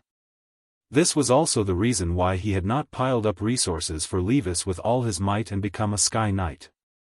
He had pinned his hopes on his youngest son, so because of a small mistake, he had directly deprived Lytton's tutor, Zambrata, of his title. He was looking forward to Lytton's future development. If Lytton was indeed talented, then he would not have to worry about Lytton. If Lytton was truly talented, then with the 2 generations of father and son working together, becoming a Marquis was absolutely certain. If Lytton's performance when he grew up was not as good as when he was a child, then it would not be too late to help Levis pile up potions and become a Sky Knight. So his understanding had always been, Levis could preserve what he had, and Lytton represented hope. As for List, the older he grew, the more useless he became. From hope to disappointment, until finally he was indifferently enfeoffed. He had already become the most failed artificial creation in the Count's heart. But it was such a son, who had been ignored by him, who now showed the momentum to surpass him. A 17-year-old elite Earth Knight was not outstanding, but List became an Earth Knight after adulthood, and it only took him more than half a year to become an elite. This talent was scary enough. He was already so strong in terms of strength. What was even more incredible was his luck. The Count no longer wanted to give an example to prove how List was favored by the glory of the night. He took a deep breath, picked up the teacup on the table, and took a sip of green tea. When the tea entered his mouth, he frowned. "What tea is this? It tastes so bitter." List explained, "This is green tea brewed from the leaves of the green tea tree. It does taste bitter when you drink it, but you can taste the fragrance between your lips and teeth after a moment." "Is that so?" The Count carefully tasted the green tea. It was not only bitter, but there was a very novel taste behind the bitterness.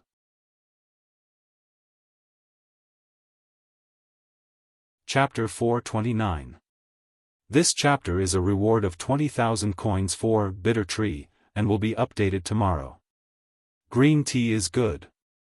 The more you drink, the more flavorful it is. Is this also a specialty of your territory? The Count drank a cup and asked someone to fill it up. List replied, 3 green tea trees were found on Black Horse Island. I am trying to expand the scale of planting. Fortunately, a green tea bug has been bred, which has reduced the difficulty of planting green tea trees a lot. The leaves of the green tea tree can be picked and soaked in water to drink. It needs to be fried to remove the green air of the tea leaves, and let more nutrients in the tea leaves into the water, so that it has a different taste when soaked in water. It's really tasty, I like the taste. The Count looked at Liszt and gave him a, look. Make a cup of green tea after a nap. It feels like it will greatly relieve the heat. When I go back, I will send a batch of tea leaves for father to drink. How many cups can I make? The Count asked with a smile. Liszt did not show any embarrassment, and replied seriously, morning tea, afternoon tea, evening tea, 3 cups of tea a day. Each cup can be brewed 3 times, but it is not good to drink too much green tea. So it is more appropriate to brew 2 cups a day, 6 times a day. He continued, a cup of 5 grams, 10 grams a day, 300 grams a month. Father, I will provide the tea leaves for your tea. When I develop the green tea planting industry, everyone in Tulip Castle will be able to drink green tea. Of course, at that time, he would have to pay for tea. While they were chatting, Levis also walked out of the cabin and joined the ranks of tea tasters. Fortunately, Liszt had brought a lot of tea leaves. However, Levis did not have the Count's serious tea-tasting mind. After a few sips, he was still not used to it. What's so good about such bitter tea? First bitter, then sweet. Brother, you need to taste it carefully. I tasted it, but it is really bitter. You should add some milk, sugar, or a little minced meat and eggs to neutralize its taste. Levis suggested. Its taste has to be original in order to taste the charm that green tea brings. Brother, your life is too impetuous. Drinking tea requires patience. If you don't experience it, you'll never discover the sweetness behind the bitterness. It's just like life. If you attend too many banquets and socialize, you'll often neglect life itself. Oh my God, Liszt, have you become a bard? You actually taught me how to live. Sorry, my life is much more exciting than you can imagine. Besides, I don't like to drink this, green tea. Levis shook his head. Liszt wasn't annoyed. It could only be said to be playing the lute to a cow. It just so happens that I'm also relieved. The green tea tree's current production of tea leaves is very low. It's already very difficult to supply my father and me. If you also like to drink tea, I really don't know how to choose. Subsequently, Liszt took the initiative to change the topic. Since my cousin is already married, when will my brother's wedding with Lualia Golden Wheat be held? At the beginning of the month in September, Levis and Lualia will be married before the expansion order is issued. The Count said. Liszt felt very helpless. It's like an appointment. Miopel will get married in August, while Levis will get married in September. Father, when will you worry about Elvira? He rarely showed concern for his sister. Elvira is too picky. I don't know what kind of aristocrat she wants to marry. It depends on whether she has a suitable choice or not. If she doesn't, in another 2 years, I will appoint a partner for her. As an aristocrat with a noble title, Elvira actually didn't have to worry about finding a partner. Therefore, Liszt only asked. He was more concerned about this year's expansion order. Is the Grand Duke still waiting for the Iron and Steel Ridge Kingdom to go to war with the Eagle Kingdom? He hasn't asked about the impact of the dragon-slaying incident in our country on the outside world. The Battle of Iron Hoof Island had ended a month ago. The feedback from foreign countries should also be transmitted back to the Grand Duchy. The Count said, the specific information is not very clear, but probing is inevitable. The Iron and Steel Ridge Kingdom should send a delegation to visit the Blue Dragon Island and communicate with the Sapphire family. This year's expansion order can reflect the will of the Grand Duke as well as the attitude of the various countries. When do you think the expansion order will be issued? No later than October at the latest. Oh. What's the matter? Do you plan to continue participating in this expansion order? Yes, I hope to continue participating. Although the strength of my territory is still very weak, my personal strength is not weak. I still have Dosun, who can at least take over the logistics. Most importantly, my territory is in urgent need of serfs. I hope to buy more serfs from the Eagle Kingdom. The Count nodded. All right, you will participate with me this year and Levis will stay in Tulip Castle. Levis rushed to say, I also look forward to going to the battlefield, father. You need to accompany Rolia, and it is best to produce the fourth generation of the Tulip family as soon as possible to ensure that the family business can continue. Madame Penelope was the first generation, the Count was the second generation, Levis was the third generation, and his son was naturally the fourth generation. There was no need to be shy about this kind of thing, so Levis nodded and responded, I will work hard with Rolia to strive to produce a future heir as soon as possible.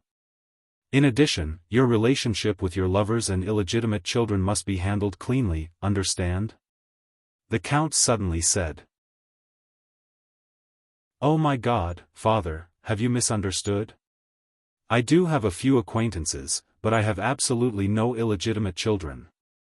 There is no need to explain it to me. You need to understand Rolia's identity. She is the daughter of a marquis, and it is impossible for her to tolerate your lovers and illegitimate children to take half a step into Tulip Castle. I understand. The private life of aristocrats was always accompanied by various lovers and illegitimate children. However, it was difficult to tolerate illegitimate children entering the family through marriage, especially if the woman was a powerful aristocratic family.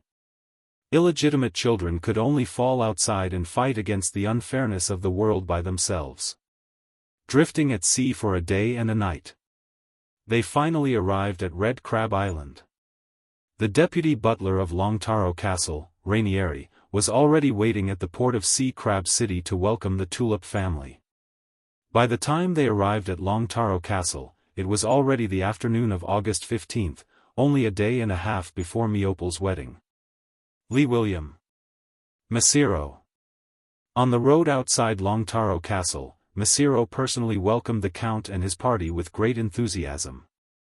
Obviously, the flourishing Tulip family was a powerful foreign aid for the Taro family.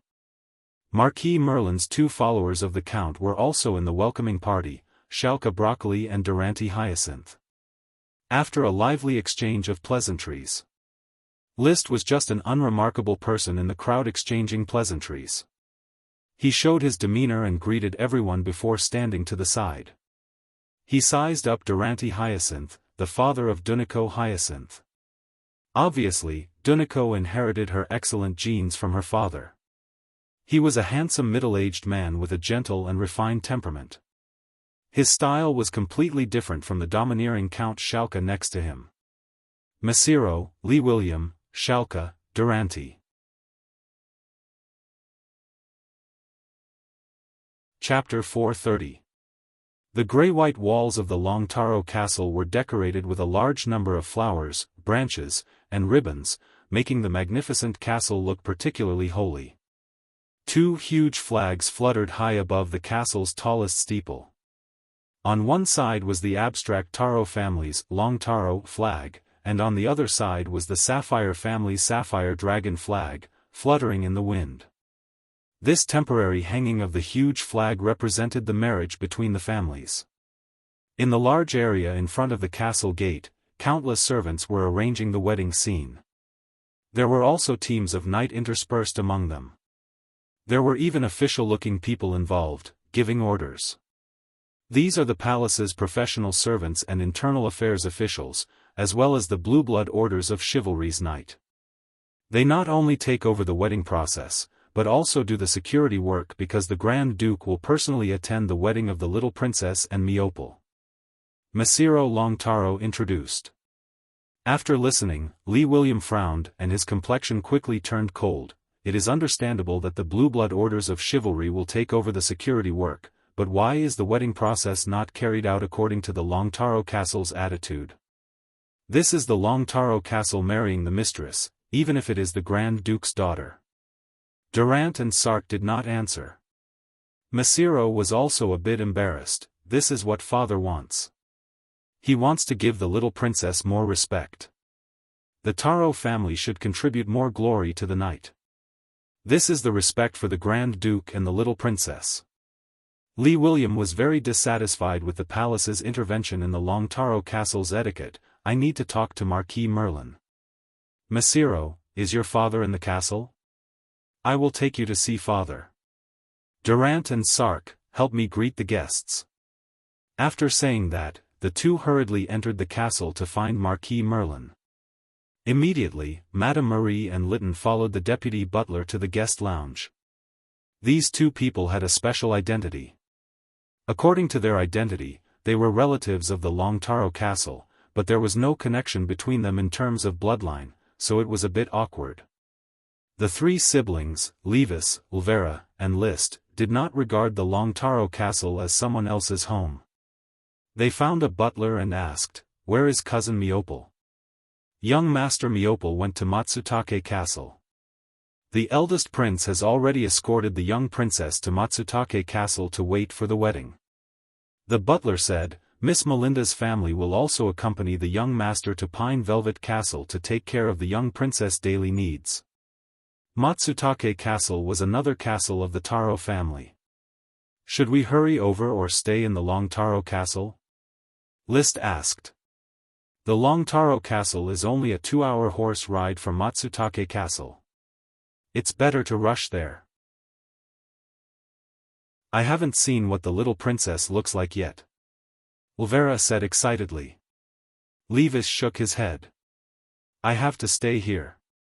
Father is very dissatisfied with the wedding process of the Taro family being arranged by the palace. Maybe he will need my help later. You guys go. Send my regards to the eldest prince. Subsequently, List and Ulvera walked together towards Matsutake Castle. When they arrived at Matsutake Castle, the sun was about to set. The entire Matsutake Castle was guarded by the Knight of the Blue Blood Orders of Chivalry, prohibiting outsiders from entering. The siblings waited outside for nearly 10 minutes. Miopal hurriedly came to greet them. Ulvera, List, have you arrived? Why didn't you stay in the Long Taro Castle to rest? Why did you come to Juniper Castle? We heard that Aunt Melinda's family and cousin are here. Moreover, the eldest prince and the young princess have already moved into Matsutake Castle, so we came over. Ulvera impatiently said, Where is the young princess? Cousin, quickly take me to see the young princess. I can't wait to see my future sister-in-law. Miopal smiled, Follow me. After entering Matsutake Castle, they naturally had to first pay respects to the eldest prince. Although List and Ulvera were not vassals of the Sapphire family, they only needed to pledge allegiance to their father, Li William. Your Royal Highness the eldest prince, it is a pleasure to see you again. List bowed in salute. He didn't pretend to be aloof, nor did he deliberately put on a humble attitude. The eldest prince clearly remembered List, the only new viscount to be promoted in the Battle of Ironhoof Island. List, I am also very pleased to see you. After exchanging a few simple pleasantries, List and Ulvera took their leave. The gap in status was very big, and they were not vassals. There really wasn't much to talk about. They followed Miopal to the second floor of the castle. In the piano room on the second floor, they saw Aunt Melinda and Cousin Russell's wife, Giagi Broccoli. Of course, there were also several young, eye-catching, and gorgeously dressed aristocratic ladies. Everyone is here, please wait a moment to chat, Miopal said in a loud voice. This is my cousin, Earl Li William's daughter, Baron Ulvera Tulip of Falcon Town, and my cousin, Earl Li William's second son, Viscount List Tulip of Black Horse Island. By the way, his Viscount title is based on military exploits. Being shadowed by a clan and being rewarded with military merits were two different concepts. One represented status, while the other represented potential. Although the identity of the second son was rather awkward, he was able to rely on his own efforts to obtain military achievements, so he was more eye-catching. Everyone favored the more powerful knight. When List entered the door, he felt the eyes of these noble ladies brighten when they saw him. When Miopal introduced him as a viscount due to his military merits, the eyes of the noble ladies lit up again. "I've heard of you, List, the new Viscount promoted during the Battle of Iron Hoof Island, and the one who raised an intermediate World of Warcraft," an aristocratic lady said quickly, her eyes constantly wandering over List's body. Although he wasn't wearing a gorgeous frack abbey and was only wearing a simple set of leather armor, his temperament was still outstanding. Seeing that this lady had already spoken, Meopel introduced her to Ulvera and List. "This is Grasuti Maple, the younger sister of the Marquis of Maple City." Marquis of Maple City, Grindenton Maple Leaf, was List's immediate superior during the Battle of Iron Hoof Island. Grindenton was the husband of Grand Princess Annie Sapphire, so it was only natural that his sister, Grasuti, and the little princess would be best friends. "Nice to meet you, beautiful Miss Grasuti." List smiled, bowed, and spoke against his conscience. The Grasuti before him was not beautiful. At least, in List's eyes, she belonged to the ordinary category. Meopel continued with the introductions. "This is Sarander Grand Flower Huilan, the daughter of the Marquis of Quicksand City. She is already taken. This is Joanna." He introduced several ladies in succession, all of whom were the heirs of great aristocrats.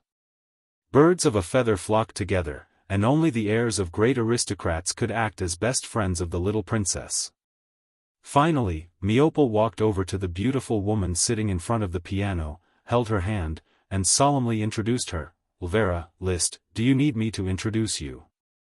Angela Sapphire, my fiancée, the future mistress of Longtaro Castle, and your future sister-in-law." "Nice to meet you, Your Highness."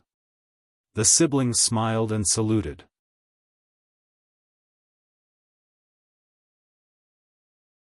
Chapter 431. "Ulvera, List, hello." Angela Sapphire smiled with a slightly noble temperament, displaying a good ladylike attitude. She was about 21 years old, had fair skin, a beautiful appearance, and a well-developed figure. Although she could not be said to be very beautiful, she was in line with List's aesthetic standards. Moreover, her tone and demeanor were very much in line with her elegant demeanor. It was hard to believe that this was the rumored social butterfly known for her openness, or perhaps debauchery. Of course, it was wrong to judge a book by its cover. List did not reveal any of his thoughts. After greeting the numerous aristocratic young ladies, he sat next to Aunt Melinda, not wanting to become the center of the social circle. He did not open his mouth to speak, allowing his sister, Ulvera, to quickly interact with the young ladies. He only had a simple chat with Meopel. His cousin was in a state of excitement, and his eyes kept glancing at Angela when he spoke. He actively inserted himself into the conversation. Soon, several aristocratic young ladies talked about the piano. Basically, this was the most common topic among aristocratic young ladies. At that time, Meopel expressed that his most appreciated piece was "You O'Reilly by the Waterside." This did not arouse any resonance. Instead, Sarando Plantagenet said, "My favorite piece is Die Sir Alice. It is simple and pure, like meeting someone you like for the first time, a faint joy and impulse. Do you know, this piano piece was promoted by me." Meopel took advantage of the situation and continued, "I sent it to Master Hannibal, and later, Master Hannibal's apprentice played it everywhere, making Die Sir Alice famous throughout the country. But guess where did this song come from?" "Where?" Sarando impatiently asked. "There is a touching love story, but let List tell everyone. The original piece and the revised piece all originated from him." Everyone's eyes instantly focused on List. This made List speechless. He did not want to be in the limelight, and he did not want to have any memories with some young lady on this trip. Just to commemorate a pair of brother and sister who were in love but were forced to separate. "I overheard it by chance and wrote it down," he answered briefly. Ulvera said, "List has excellent piano talent. I heard him play a piece he composed himself. It was a piano piece about the city in the sky. List, why don't you play this piece for us again?" As she spoke, she deliberately blinked her eyes. She sent him a puzzled look, which probably said, "There are so many noble ladies here, hurry up and carry one back. Big sister can only help you this much. Liszt didn't know whether to laugh or cry. Soon after, Miopal, Grasuti, and Sarander heckled together, requesting him to play the piano piece they had composed. Liszt wanted to refuse, but in the end, even the little princess said, "Liszt, I wonder if I will have the honor to hear you play this piece?" Helpless, he could only walk to the piano and sit down. His fingers gently stroked the keys as he briefly told a story. "I heard that there was a city in the sky, rich, peaceful, and happy. There was a child called Zeta who descended from the sky with a flying stone in hand, and a serf called Bath who wanted to prove the existence of the city in the sky." While adapting to the new piano, he finished the story. In order to prevent the city in the sky from falling into the hands of evil wizards, Zeta and Bath chanted an incantation to make the city in the sky collapse. Although the city in the sky was ultimately destroyed, it was enough to have a pursuit, a brave heart, and a beautiful process. This piece is called "To Accompany You." After finishing the story, Liszt pressed the keys with both hands and began to play the piano piece that he was already very familiar with. The song was over. The aristocratic young ladies almost slapped their palms to death. "So beautiful, I felt as if I was in the sky, flying along with the white clouds. It made me feel so tranquil and empty in my heart. Ah, I have fallen in love with this piano piece, just like how I fell in love with Die Alice." Even Miopal couldn't help but clap his hands in admiration. "Liszt, if you were to become a pianist, you would definitely reach Master Chenier's achievements. It's just a momentary feeling that I wrote into a piano piece." But no matter how low-key he was, he had already become the focus of attention during the dinner at Matsutake Castle. The aristocratic young ladies would always pretend to chat with him and inadvertently ask him about all kinds of information. There was even no lack of suggestive words. For example, there were 3 young ladies who directly invited him to teach them how to play "To Accompany You." Private teaching. One could well imagine what would happen in private. Liszt tactfully declined such an invitation on the grounds that he had no time. "I admit that I am jealous of your talent, Liszt. If I could compose a song as moving as To Accompany You or Die Alice, I wouldn't need to spend so much effort to pursue Angela. She would have taken the initiative to throw herself into my arms." On the road, Miopal was still chattering incessantly. They took their leave after the banquet. There was still one day before the wedding, so it was not suitable to stay overnight in Matsutake Castle. Therefore, they had to return to Longtaro Castle. To hide for the night. "You can choose a young lady and bring her back to Longtaro Castle. I believe that the other party would not refuse," Ulvera said. "Sorry, sister, I am currently in a period of rising cultivation and do not want to be disturbed by these messy things." Liszt unbuttoned his collar. "But sister, you should pay more attention to grasping your own opportunities. This time, there will certainly be a lot of aristocratic talents. You don't need to worry about my matters. I have my own criteria for choosing." Liszt shrugged his shoulders. It just so happened that he did not like to be a matchmaker. He took a stroll around Longtaro Castle. Compared to the quiet of his previous visits, the current Longtaro Castle was like a vegetable market. Countless servants were busy, shuttling back and forth, preparing the wedding scene for the day after tomorrow. He did not find the Count, but he found Levis. "Brother, father went to look for grandfather. Do you know what they said?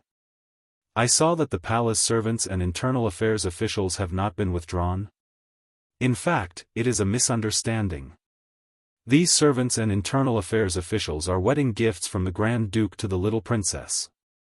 They will join Longtaro Castle to take care of the little princess and accept the restrictions of the Longtaro Castle's housekeeper." Levis shook his head. "The Grand Duke dotes on the little princess too much. Perhaps. You also have to prepare. Me, you, Raleigh, and 3 other young aristocrats will form Miopal's groomsmen group. Tomorrow, we need to participate in the wedding rehearsal, so we should rest early today. Do we need to wear strange clothes? Chapter 432. The entire day. Liszt didn't enjoy the happiness of close contact with the beautiful bridesmaids as Levis had said. He was like a marionette, at the mercy of the internal affairs officials. "I don't like being a groomsman," Cousin Raleigh complained in a low voice. He was wearing a light golden suit, a wreath of colorful flowers on his head, and a round and fluffy pleated collar around his neck, looking nondescript. +1. Liszt echoed. He was also wearing a nondescript groomsman outfit. It was unknown where the custom of wearing such a bizarre outfit came from. Even if he had an outstanding temperament and handsome appearance, he was still defeated by this suit. Mixed in with the group of groomsmen, only his handsome face was slightly prominent. Levis secretly yawned. "I also regret agreeing to be Meople's groomsman. It's hot, tiring, and uncomfortable.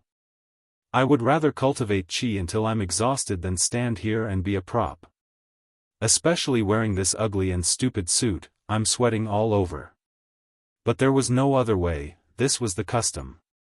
The golden suit represented the glory of a knight, the fluffy pleated collar represented the nobility of an aristocrat, and the multicolored wreath represented the blessings of nature. Such a group of groomsmen could give the groom the greatest support and protect the groom's glory. Liszt glanced at the opposite side of the red carpet, where a group of bridesmaids dressed in white gowns stood. They didn't wear wreaths, but instead wore bird hats with feathers on them. Their gloved hands held dried flowers. White symbolized purity and flawlessness, bird hats symbolized vigorous chi, and the dried flowers symbolized beauty and restraint. At first, this group of bridesmaids was indeed so beautiful that people couldn't take their eyes off them. But now, Liszt didn't know how many of these bridesmaids secretly rolled their eyes. Especially after the rehearsal, when they completely lost their postures of standing and sitting, they were very rough, not the slightest bit ladylike. In short, today was a painful rehearsal. The young ladies, who had paid attention to Liszt because of the piano piece, Accompany You, were half-dead tired from being bridesmaids and had no intention of provoking him. This allowed Liszt to sleep soundly for the night, and he welcomed the arrival of the wedding with full spirit. August 17th, morning. The groomsmen gathered and the wedding ceremony began. This was a set of complicated procedures. First, they had to assist the groom in heading to Matsutake Castle to welcome the bride. As the horses galloped, the 6 groomsmen in the carriage stripped down to their underpants. It was only when he arrived at Matsutake Castle that he hurriedly put on his strange pale gold robe. Put on the lock and the garland. Under the guidance of the internal affairs officials, he followed the groom, Meople, who was dressed in a dazzling ceremonial robe, towards Tricholoma Matsutake Castle. Each of them held a strange potted plant in their hands. They were wheat, barley, glutinous rice, corn, peas, and taro. The first 5 grains symbolized a bountiful harvest, while the last type of taro symbolized a family's business.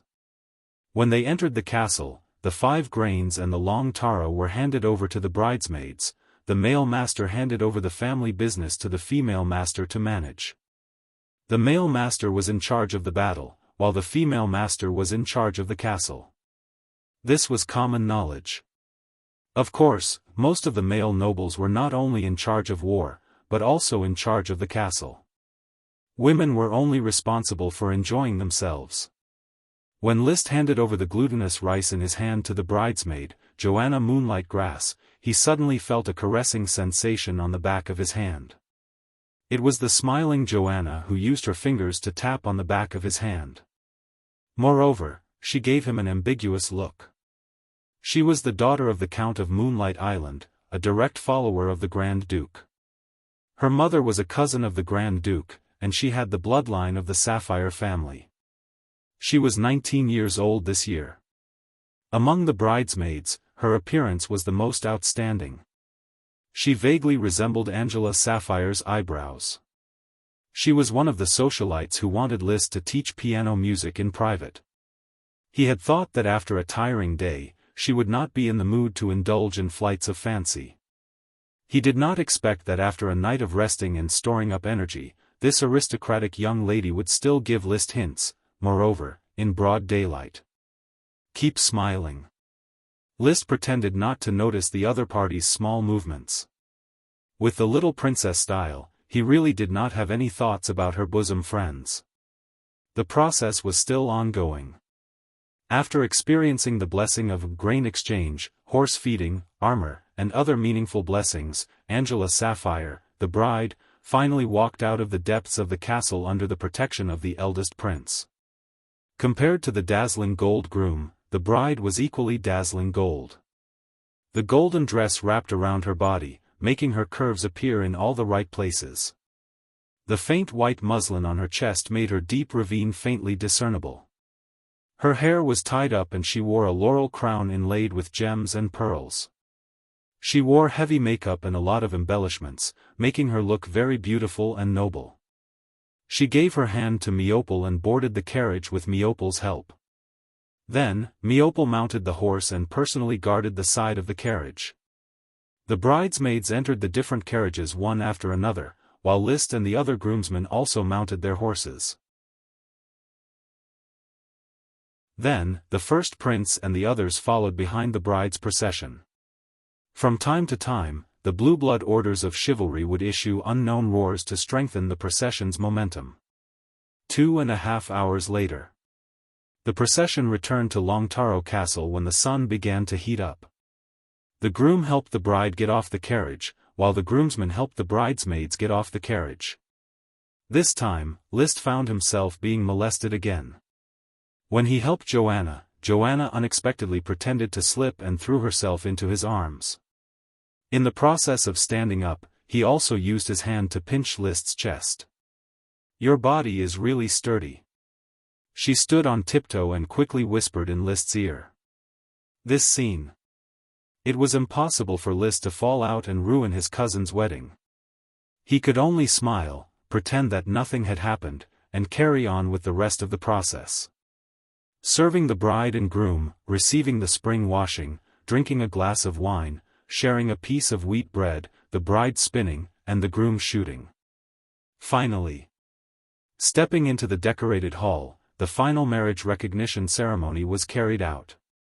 At this time, List noticed that the entire hall was already filled with countless aristocrats and their wives. Sitting on the main seats of the hall was a middle-aged couple, Sapphire Grand Duke Andrew Sapphire and his wife, Sarit Plantagenet. The Grand Duke's complexion was good, but he was no longer releasing his dragon's might. Around him were Marquis Merlin, Macero and his wife, the eldest prince and his wife, Glindington and the eldest princess's wife, Lee William and his wife, as well as some aristocrats that List had only greeted. The veteran Marquis only came to Glindington. After all, he was the eldest princess's husband. The other marquises had all sent their heirs. In any case, it was glorious enough for the Grand Duke and his wife to come to this wedding. The wedding was presided over by an old aristocrat. He was an internal affairs official of the court and had once presided over the eldest prince's wedding. At this moment, his dim old eyes looked at the thick bast paper in his hand. He faced Meopal and read in a dry but sonorous voice, "Meopal Longtaro, if the master of the sea, the lord of all islands, the great Sapphire Grand Duke agrees, do you swear to marry Angela Sapphire?" "I promise." Meopal solemnly swore. The old aristocrat faced the little princess, "Angela Sapphire, if the master of the sea, the lord of all islands, the great Sapphire Grand Duke agrees, do you swear to marry Meopal Longtaro?" Angela solemnly swore, "I promise."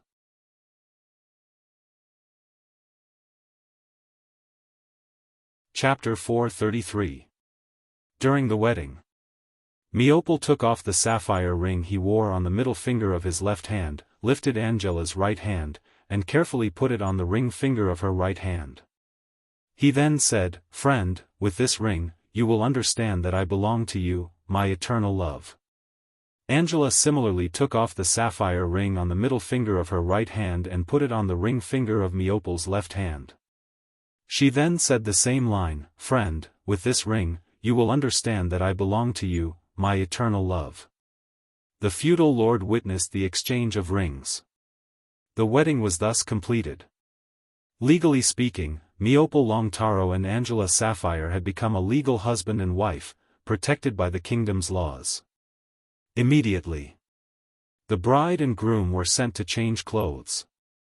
The best man and bridesmaids were finally relieved. They could take off their outlandish formal attire and change into more comfortable clothes. Liszt rushed to the bathroom almost immediately and took a bath. He then carefully changed into a suit of frac habillard. Frac habillard was actually very cumbersome, and wearing it on a hot day was still torturous. But for formal banquets, aristocrats had to wear frac habillard, which was at least much more comfortable than the formal attire. After changing his clothes, he faced the crystal mirror, carefully tidied up the details, and had a servant comb his hair until not a single strand of hair was out of place. Only then did he leave the room to participate in the luncheon. He had a height of 1.88 meters, a tall and straight figure, a handsome face, an extraordinary temperament, and a pair of sapphire blue eyes that were as deep as the starry sky. Wherever Liszt went, there was a delightful scenery. He had already noticed that several daring aristocratic ladies had offered him autumn spinach. Of course, he did not respond, not even a smile.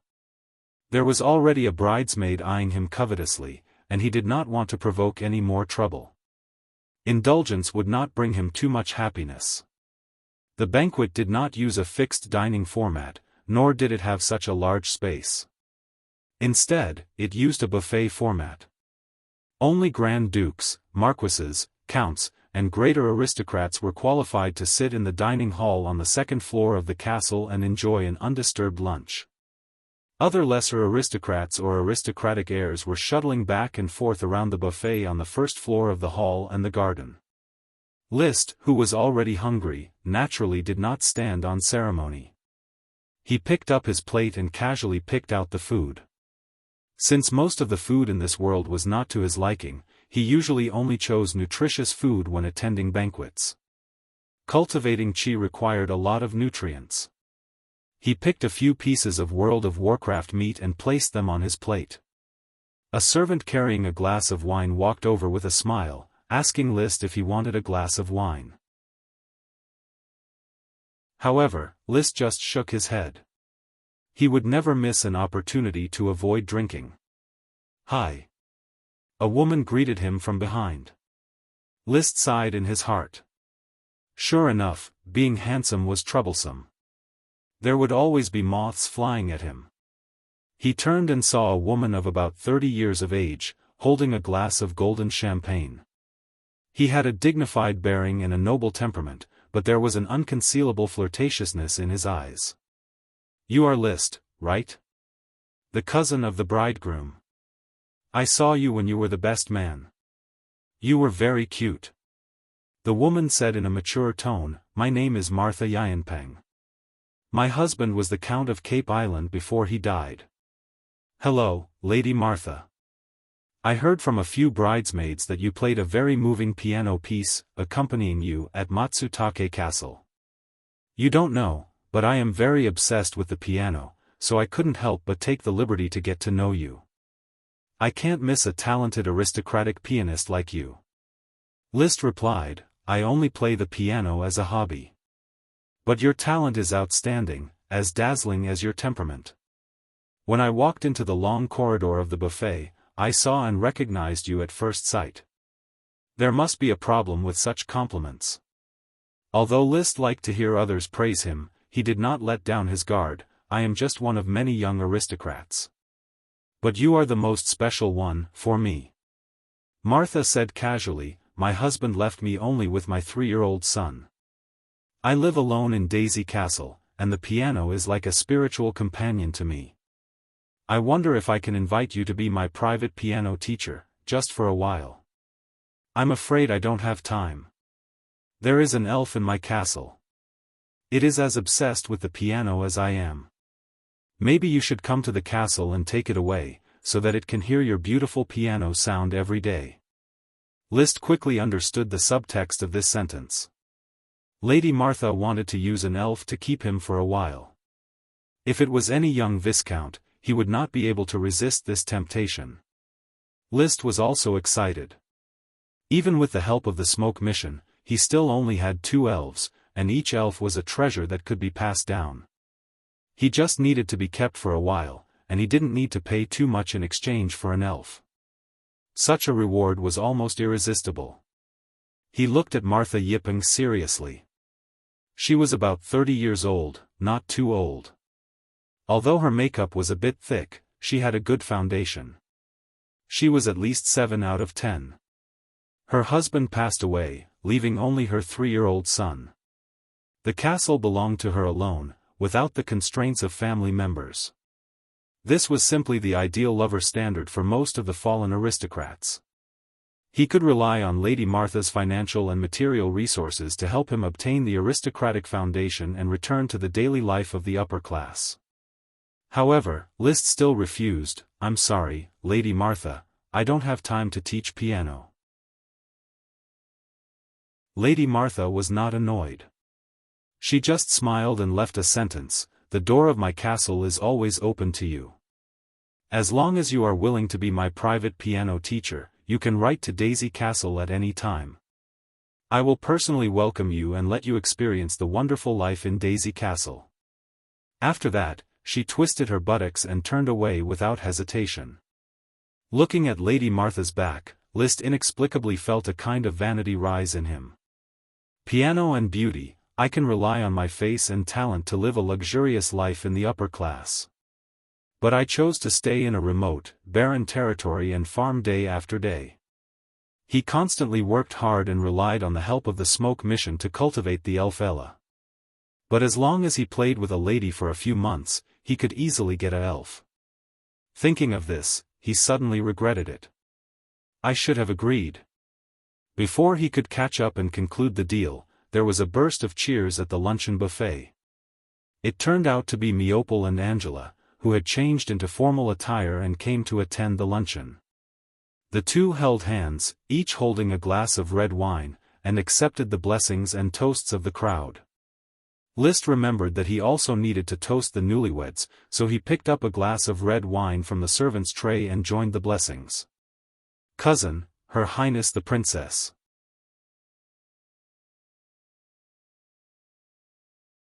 Chapter 434.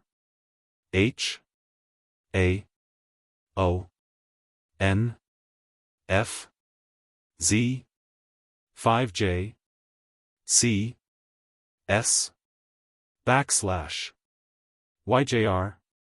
BJ Y H 5. She was not tall, about 1.65 meters tall. When she smiled, there were 2 shallow dimples. She indeed had the appearance of a beauty. Nobility and temperament coexisted. It was just that when Liszt looked at her, his mind kept coming up with some definitions of a social butterfly. As a result, he was unable to associate her with purity. "Meopel, Angela, I wish you a happy wedding." He raised his wine glass and gave his blessings. Angela had a smile on her face. "Thank you." Meopel, who had been in a state of excitement for the past 2 days, smiled and said, "I don't have time to talk with you now. After the luncheon is over and the guests have left, we can have a good chat." "All right." Meopel and his wife left, surrounded by the young aristocrats. Liszt, who originally had the thought of looking for Madame Martha to chat, calmed down. Holding his tray, he prepared to find a corner table and enjoy this lunch alone. Before he could find a place, a familiar voice came from behind him. "Viscount Liszt, long time no see." He turned his head and discovered that the one speaking was a socialite wearing a flying bird hat. Moreover, it was Dunico Hyacinth, who had once had a crazy night. Long time no see. Liszt's thoughts suddenly became complicated, but on the surface, he faintly smiled. After greeting each other, the two of them became somewhat awkward in the next few seconds, feeling that there was nothing to say. The passionate impulses of that day had already vanished along with the breeze after the letter had been severed. Thus, Duneko said, "My friend is waiting for me over there. It's fine, please go ahead. See each other." After a short conversation, they went their separate ways. After finding a seat, List took a deep breath and inexplicably sighed with emotion. Duneko was the first woman he had ever bid farewell to as a virgin.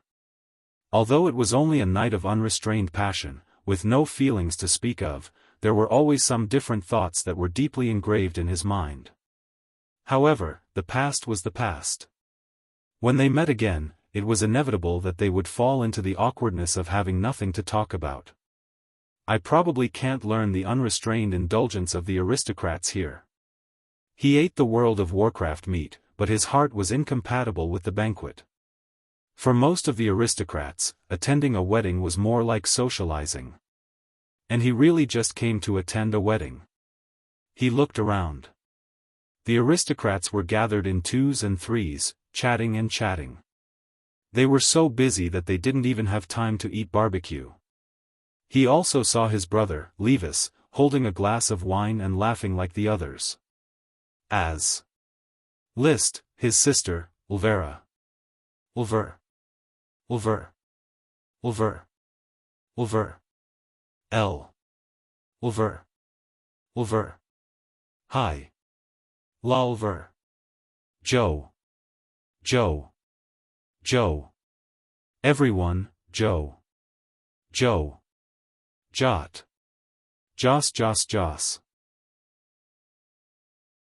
Joanna didn't notice anything. "Everyone is eager to socialize, but you're the only one thinking about lunch? For a night, breakfast, lunch, and dinner must be taken seriously, especially for a knight like me, who is in the ascending stage of cultivation." "Really? You are really different from others. You are worthy of being the piano genius who wrote, accompanying you. You know, I appreciate you very much." List said perfunctorily, "I'm honored." Joanna leaned closer, licked her seductive red lips, and said, "In fact, I want to appreciate you up close, very close." "Sorry, I don't understand." After hugging his little daughter in the afternoon, the Grand Duke left Red Crab Island with a large number of aristocrats. The lively Long Taro castle quickly quieted down. After one night, List's family also declined to stay and left. "We should stay for 2 more days. Tomorrow is my birthday, and I hope to invite the little princess to my birthday party." On the road, Levis sighed with reluctance. Meopel is newly married, so he should give them time to get along. "You also need to prepare for your marriage with Loria," the Count said while riding on his horse.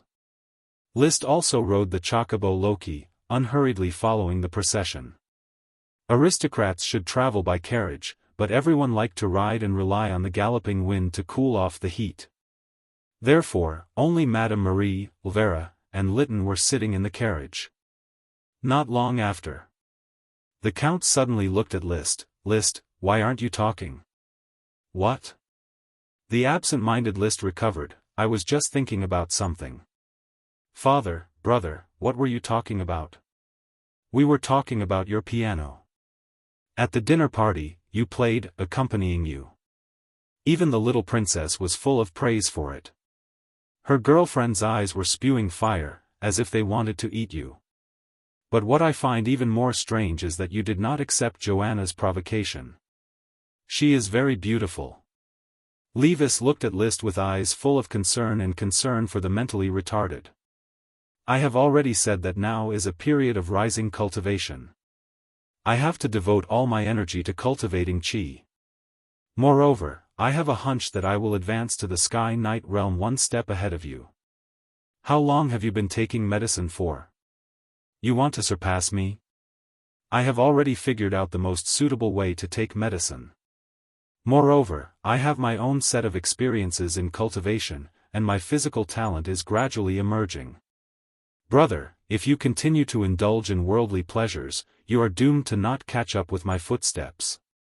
List looked at the sky at a 45-degree angle. The sun's rays sprinkled on him, as if plated him with a layer of robe. Levis was speechless. Are you really confident that you can advance to the Sky Knight realm faster than me? He didn't believe it in his heart, but Liszt didn't give him the feeling that he was talking big. Moreover, although Liszt sometimes forced a dry humor, he always spoke with substance. The Count also looked over.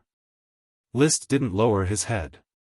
He still maintained a 45-degree angle to the sky. Yes, I am very confident because the glory of the night favors me.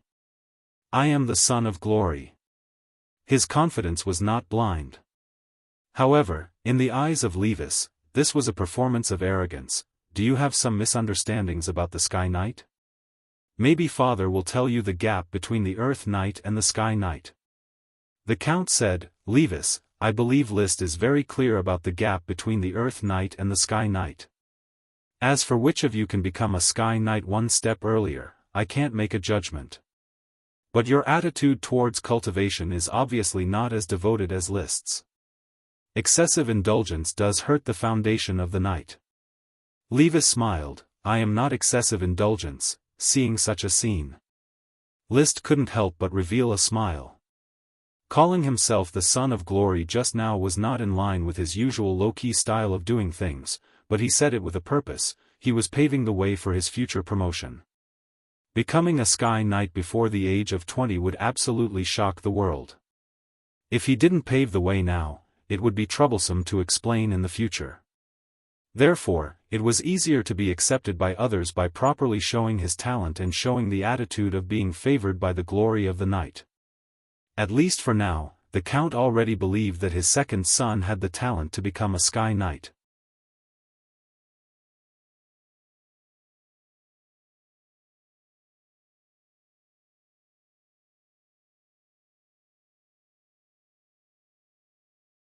Dry dragon bones need to be moisturized by magic. Only in this way can the results you desire. Please organize the serfs to mine 10 tons of volcanic glass. Reward, the agitation of the rubber worm. There was no change. 10 tons of volcanic glass was not enough. When he returned to the flower town, he found that Gort was waiting there. Sir, in the process of developing Black Horse Island, there is a neglected problem that needs to be solved urgently. He said, we only have 2 sailboats, the Flowers and the Thorns, but Black Horse Island is still unable to produce food. Transporting food alone takes up most of the transportation capacity of both ships. This is a problem. Has the Flower Town's office's finances increased recently? Liszt turned to ask Isaiah. With the completion of the flower brew on Red Crab Island, the revenue has increased significantly, but it needs to be paid to Tulip Castle to repay the debt. The scale of the flower soap has never been able to continue to expand, and the supply of raw materials is insufficient. Therefore, the current revenue growth of the office is not obvious. I see, sir, the revenue from the flower brew has increased. Do you think it is possible to repay part of it first and keep part of it for territorial expenses? Gort suggested. Liszt rubbed his forehead. I want to do that too, but Tulip Castle is now facing a gold coin crisis. My brother is about to get married and needs a lot of gold coins for the wedding. My father has decided to add a tax to tide over this crisis. Tulip Castle was his backing. However, the Tulip Castle was also unable to provide for his endless demands, especially in the face of Levis's wedding. An aristocratic wedding was absolutely an earth-shattering extravagance, requiring a large amount of gold coins. Therefore, every country had a special marriage tax. The lord or the lord's daughter or son is getting married. But what if there is no money? Of course, it is to collect taxes. The pressure of the general's marriage will be passed on to the people of the territory. As for whether the people complain or are happy, it doesn't matter. Now that Tulip Castle has to rely on the marriage tax to raise money, Liszt is embarrassed to borrow money from Tulip Castle. He can only find a way himself. No matter how fast the thorny ironwood can grow, it can't keep up with the speed of felling. No matter how rubber worms can repair rubber trees, rubber can't be cut in large quantities, no matter how popular the flower soap is. Ingredients such as animal pancreas are still in short supply. The flower brew can occupy the market, but it still needs time to spread. Basically, the products of the territory can be quickly cashed out, but it still can't fill the gap in the development of Black Horse Island. So after worrying about it, Liszt still had to sell his family property. He sent Gord and Isaiah away, hid in the study, and counted his family property that could be sold. Mithril, jade, crystal, there was not much left. He was really reluctant to sell it. His eyes finally fixed on 3 gems. One was the red blood sword inlaid with a ruby, one was a sapphire magic ring, and the other was a pink gem seized from the Iron Hoof Island campaign. I don't need the red blood sword anymore. Ulvera has been coveting it. She certainly won't be willing to sell it for 1,500 gold coins. I'll just sell it for 800 gold coins. She should be able to get it. The sapphire magic ring, as Curtis Truth's phylactery, I don't know if there are any secrets, so don't sell it for the time being. The pink gem can be sold. But then he thought about it. There was a new inspiration. I actually don't need to prepare a lot of gifts for Levis's wedding. I can give him the pink gem. A gem worth 1,000 gold coins is definitely a very powerful gift. The pink gem can be used as a gift. After selling the red blood sword, I can buy 2 second-hand sailboats, which can almost make up for the lack of transportation capacity. The plan was in place. He immediately went to Tulip Castle to look for Ulvera. Although she was in theft in Falcon Town, she spent 11 months of the year in Tulip Castle. You want to sell the red blood sword to me? Ulvera looked at the travel-worn list and asked in surprise. I'm not selling it to you, I'm selling it for free. It just so happens that I'm short of money, and I thought that sister lacks a good weapon, so I made this decision. Are you short of money now? As you can imagine, in order to infect Black Horse Island, I hardly got any material rewards from the Iron Hoof Island campaign. The development of Black Horse Island has made me a pauper. Coupled with the marriage of Meopel and Levis, my funds are severely depleted. I can only find a way from you. Faced with Levis's predicament, Ulvera thought for a moment and said, the red blood sword is a gift from Grandpa. It is very meaningful. I won't take away his expectations, but I can lend you a sum of gold coins.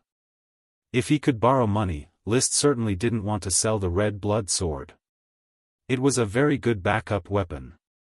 How many gold coins can you lend me? 500, is that enough?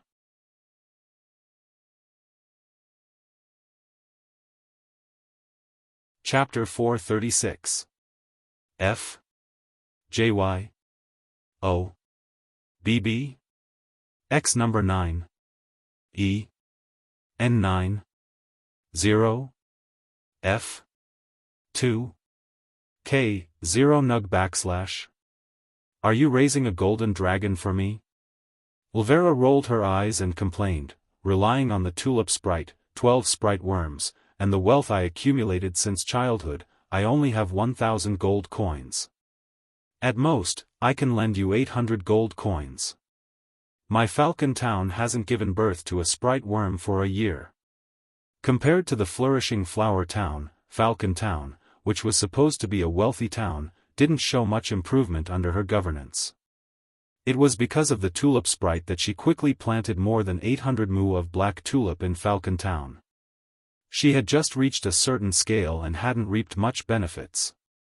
What made Ulvera depressed was that while the flower town often gave birth to sprite worms, her Falcon Town hadn't found a single sprite worm for nearly a year. In addition, she also had various expenses and was preparing to cultivate a female knight squad. Therefore, her wealth hadn't accumulated in large amounts. If she had been a male Earth Knight, then with the help of a sprite, she might have had a chance to attack the rank of Viscount. Unfortunately, she was a female. There was no need to go to the battlefield, so there was no point in keeping the gold coins. Lending 800 gold coins was similar to Liszt's expectations for selling the red blood sword. Therefore, he didn't insist, "Then lend me 800 gold coins." Ulvera said, "On my birthday next year, you have to prepare a big gift for me." Of course. After smoothly borrowing 800 gold coins from Ulvera, Liszt was finally in a better mood. Sometimes, he deliberately avoided the constraints of family, but after all, family and outsiders were different. He had inherited the bloodline of this body and was undoubtedly a member of the Tulip family. Family would be each other's solid backing. Ulvera's 800 gold coins can be repaid after a year and a half. If I am still short on money, maybe I can borrow some more from grandmother. He thought again. In the past, because of his personality and appearance, his grandmother would always vent her resentment towards Melissa on him, and her words were slightly harsh. However, as he performed better and better, his grandmother became gentler and gentler. This was indeed a form of snobbery. However, being born into a noble family, this was inevitable. A good-for-nothing, even if he was the eldest son of the first wife, would still be looked down upon. An outstanding talent, even if he was the illegitimate son, would still be valued. This was because strength was the foundation of a family's continuity. Sitting on the aristocratic chair, Liszt could see it very clearly. He was not a young man. He had the mature mind of an adult. He knew how to let go and be tolerant. He also knew how to live a life of mixed interests and emotions. Even the most loving parents would feel sad when their children failed to live up to their expectations. The only difference was that no matter what, they could not give up the familial ties that were connected by blood. In my grandmother's eyes, my position is probably on par with Levis's. She probably won't refuse to lend me money. Moreover, she must have accumulated a lot of gold coins. Instead of staying in the small castle and letting it rot, why not lend me money to make more money? In the future, I will repay her more. It felt a bit like eating off her grandmother. Liszt felt a little ashamed in his heart. He originally wanted to bury his head in his own territory and minimize his involvement with the family. In the end, he still had to rely on the help of the family. However, it does feel good to have the support of the family. I started the construction of Black Horse Island from scratch. Even with the smoke mission, it will take a lot of time. Now, relying on Ulvera's gold coins and grandmother's gold coins, I can maintain a state of rapid development. Somehow, on the way back, he suddenly thought of Martha Nyenpeng. The widowed countess was willing to provide for him for a while at the cost of an elf. If he had just crossed over and his territory was poor, he might not have been able to resist the temptation and directly went to the Daisy Castle to become Lady Martha's servant. As for now, he still needed to have dignity and backbone. Back to Flower Town.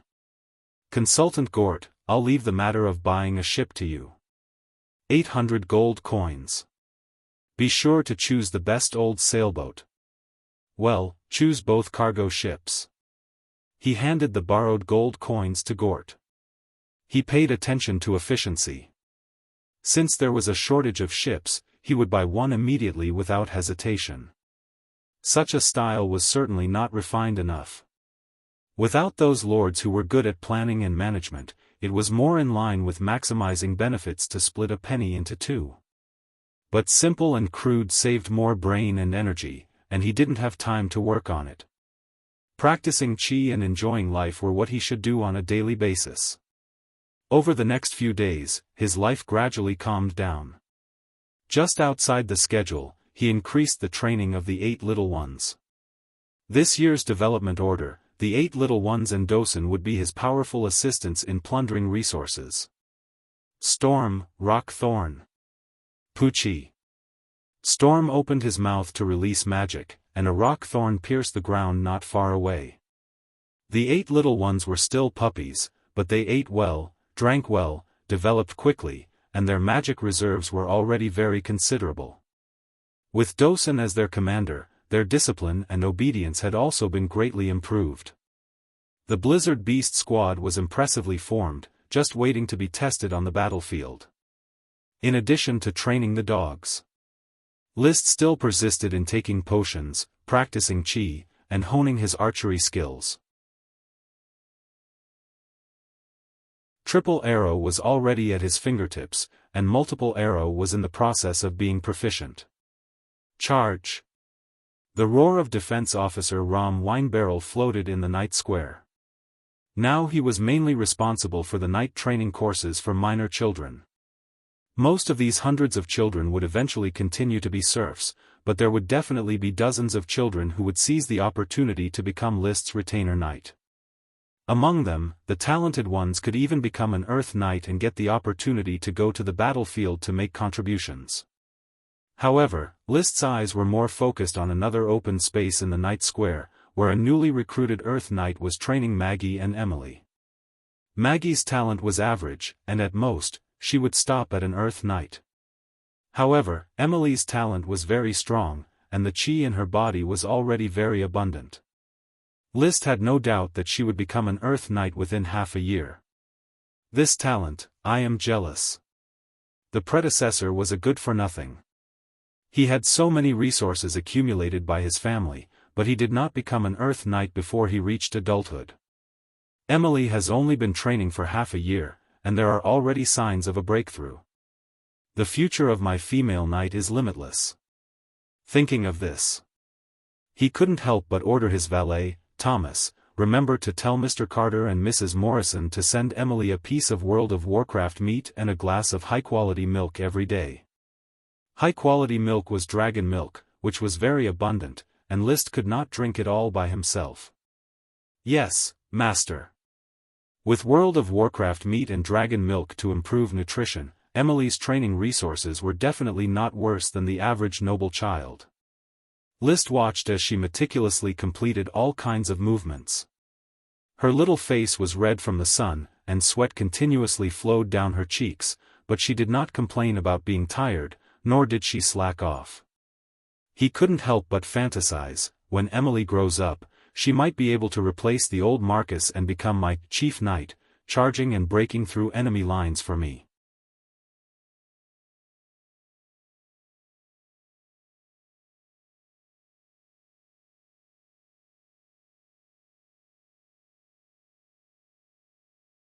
Due to the shortage of serfs, most of the wastelands could not be cultivated intensively, so they still adopted the two-garden system, with 1 year of planting and 1 year of rest. In any case, there were many fields and few people, so they could cultivate however they wanted.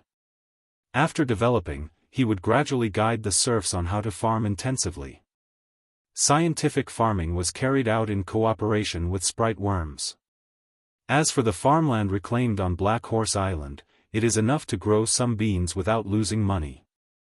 After inspecting the work site, he said to Blair, organize the serfs to transport all the volcanic glass to the boneyard and place it in the middle of the 5 big bones. He was ready to collect the magic of the fire dragon.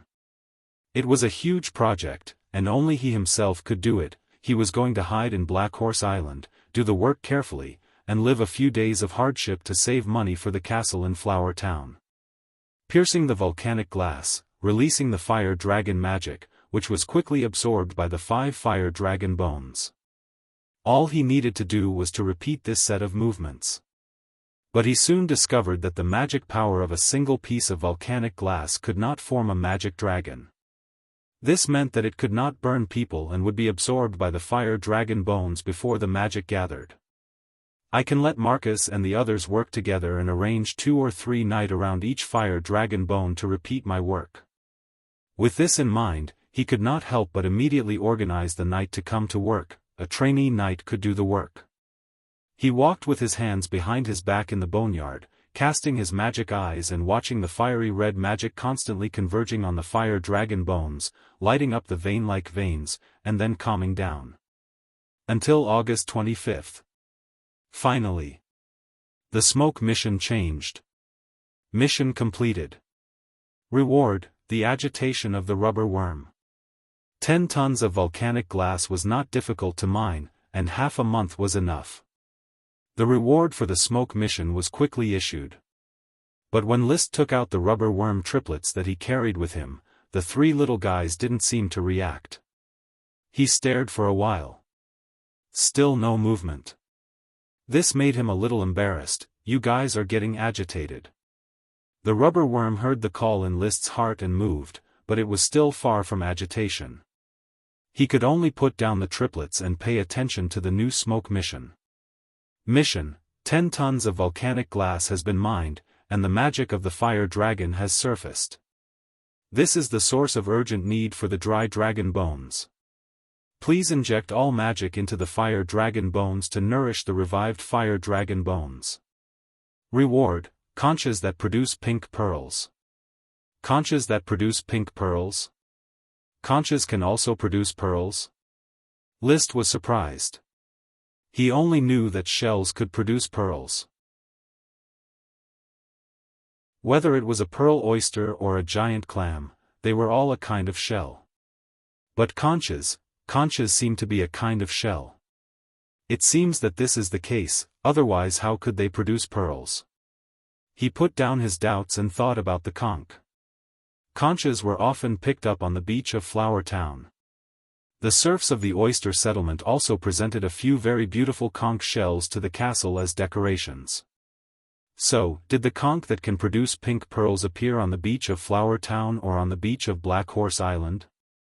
It was now midsummer, and both Flower Town and Port Town had organized many serfs to fish for seafood at the seaside. In Flower Town's oyster settlement, there was also a group of professional fishermen rowing dinghies to dive offshore to catch seafood. The fishing industry had flourished in List's territory. He called Gort. Consultant Gort, you inform all the serfs fishing for seafood to pay attention to searching for conches, especially to check if there are pearls in the conches. Pearls? Gort opened his eyes, puzzled. Sir, what do conches have to do with pearls? I recently read a book about a magician who found pearls with magical effects in a conch picked up by the sea. In short, pay more attention to this matter. List casually found an excuse to send Gort away. The authority of the Lord made it so that he did not need to desperately find excuses to cover up his actions. Gort was accustomed to List's style, so he stopped asking questions and just went about his business. He understood that List was favored by the glory of the night.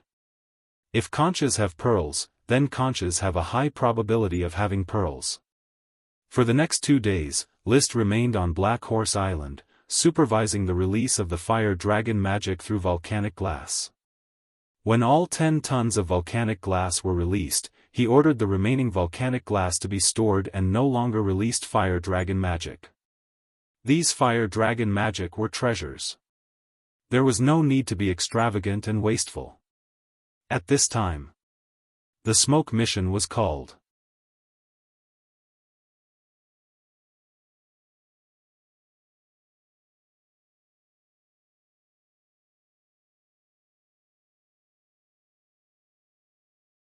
The original rubber tree worm stalk was still standing in the middle of the garden. List roughly estimated its radiation range and walked into the distance. He found a flat area suitable for planting rubber trees and put the very restless rubber worm in his hand. Little guy, spit it out. The rubber worm crawled on List's palm, raised its head, and opened its mouth. It spat out a faint green light, which contained a small seed. After the seed fell to the ground, it quickly sprouted and grew. At a speed visible to the naked eye, it grew into a rubber tree that was as tall as the previous rubber tree's worm stalk within 3 minutes. But the difference was very obvious. The rubber tree's worm stalk was actually densely packed with white spherical fruits. Ordinary rubber trees, including the first rubber tree worm stalk, showed no signs of bearing fruit. Moreover, rubber trees relied on adventitious buds at their roots to reproduce. New seedlings could often be found growing around the rubber trees, which originated from the roots of the rubber trees. List ordered the serfs to dig up these new seedlings and plant them in rows in the rubber plantation, constantly expanding the size of the rubber trees. Therefore, this was a plant that reproduced asexually. That's why List was surprised. The flowerless and fruitless rubber tree worm stalk had actually borne fruit. He thought for a moment. At the risk of damaging the worm stalk, he plucked a fruit, the fruit, leaves, and the like of a worm stalk would quickly lose its magic power after being plucked and become an ordinary plant, or at best, better. It was not a big problem to pluck only one rubber fruit from a tree full of rubber fruits. While fiddling with the rubber fruit, which was gradually losing its magic power, Liszt could not help but sigh, "Sprite worms are truly extraordinary." It was clearly a worm stalk, yet it gave birth to 3 sprite worms. And now, the 3 sprite worms gave birth to a new worm stalk. Does this mean that the next time the rubber worm becomes restless, it will give birth to a new worm stalk? Or a variant worm stalk? The matter was settled. He returned to the port town, took the flour, which had already been loaded, and set off for Flower Town. The flour was fast and was his exclusive ship. When he was bored sailing, he teased the blizzard beasts. He spent more time studying rubber fruits. When he drilled a hole in the hard shell of the rubber fruit, he found that it was all rubber stored inside. In other words, the new variety of rubber tree concentrates rubber in its own fruit? He was pleasantly surprised. Does this mean that the new variety of rubber trees will be easy to collect rubber without harming the tree itself? When the new seedlings come out, I will immediately let the serfs try farming them. Rubber collection was troublesome and harmful to the tree. If the rubber was concentrated in the fruit, not only would it be convenient to pick, but it would also be easier to store. Such a rubber fruit could be preserved for several years like a fragrant coconut without spoiling. The value was even higher. After arriving at the Port of Flowers, Liszt's expectations for the rubber fruit had been suppressed. He rushed to the administrative office first and saw the administrative officer Isaiah. The oyster settlement's dinghy fleet is already familiar with shallow sea fishing, but they still know too little about seafood.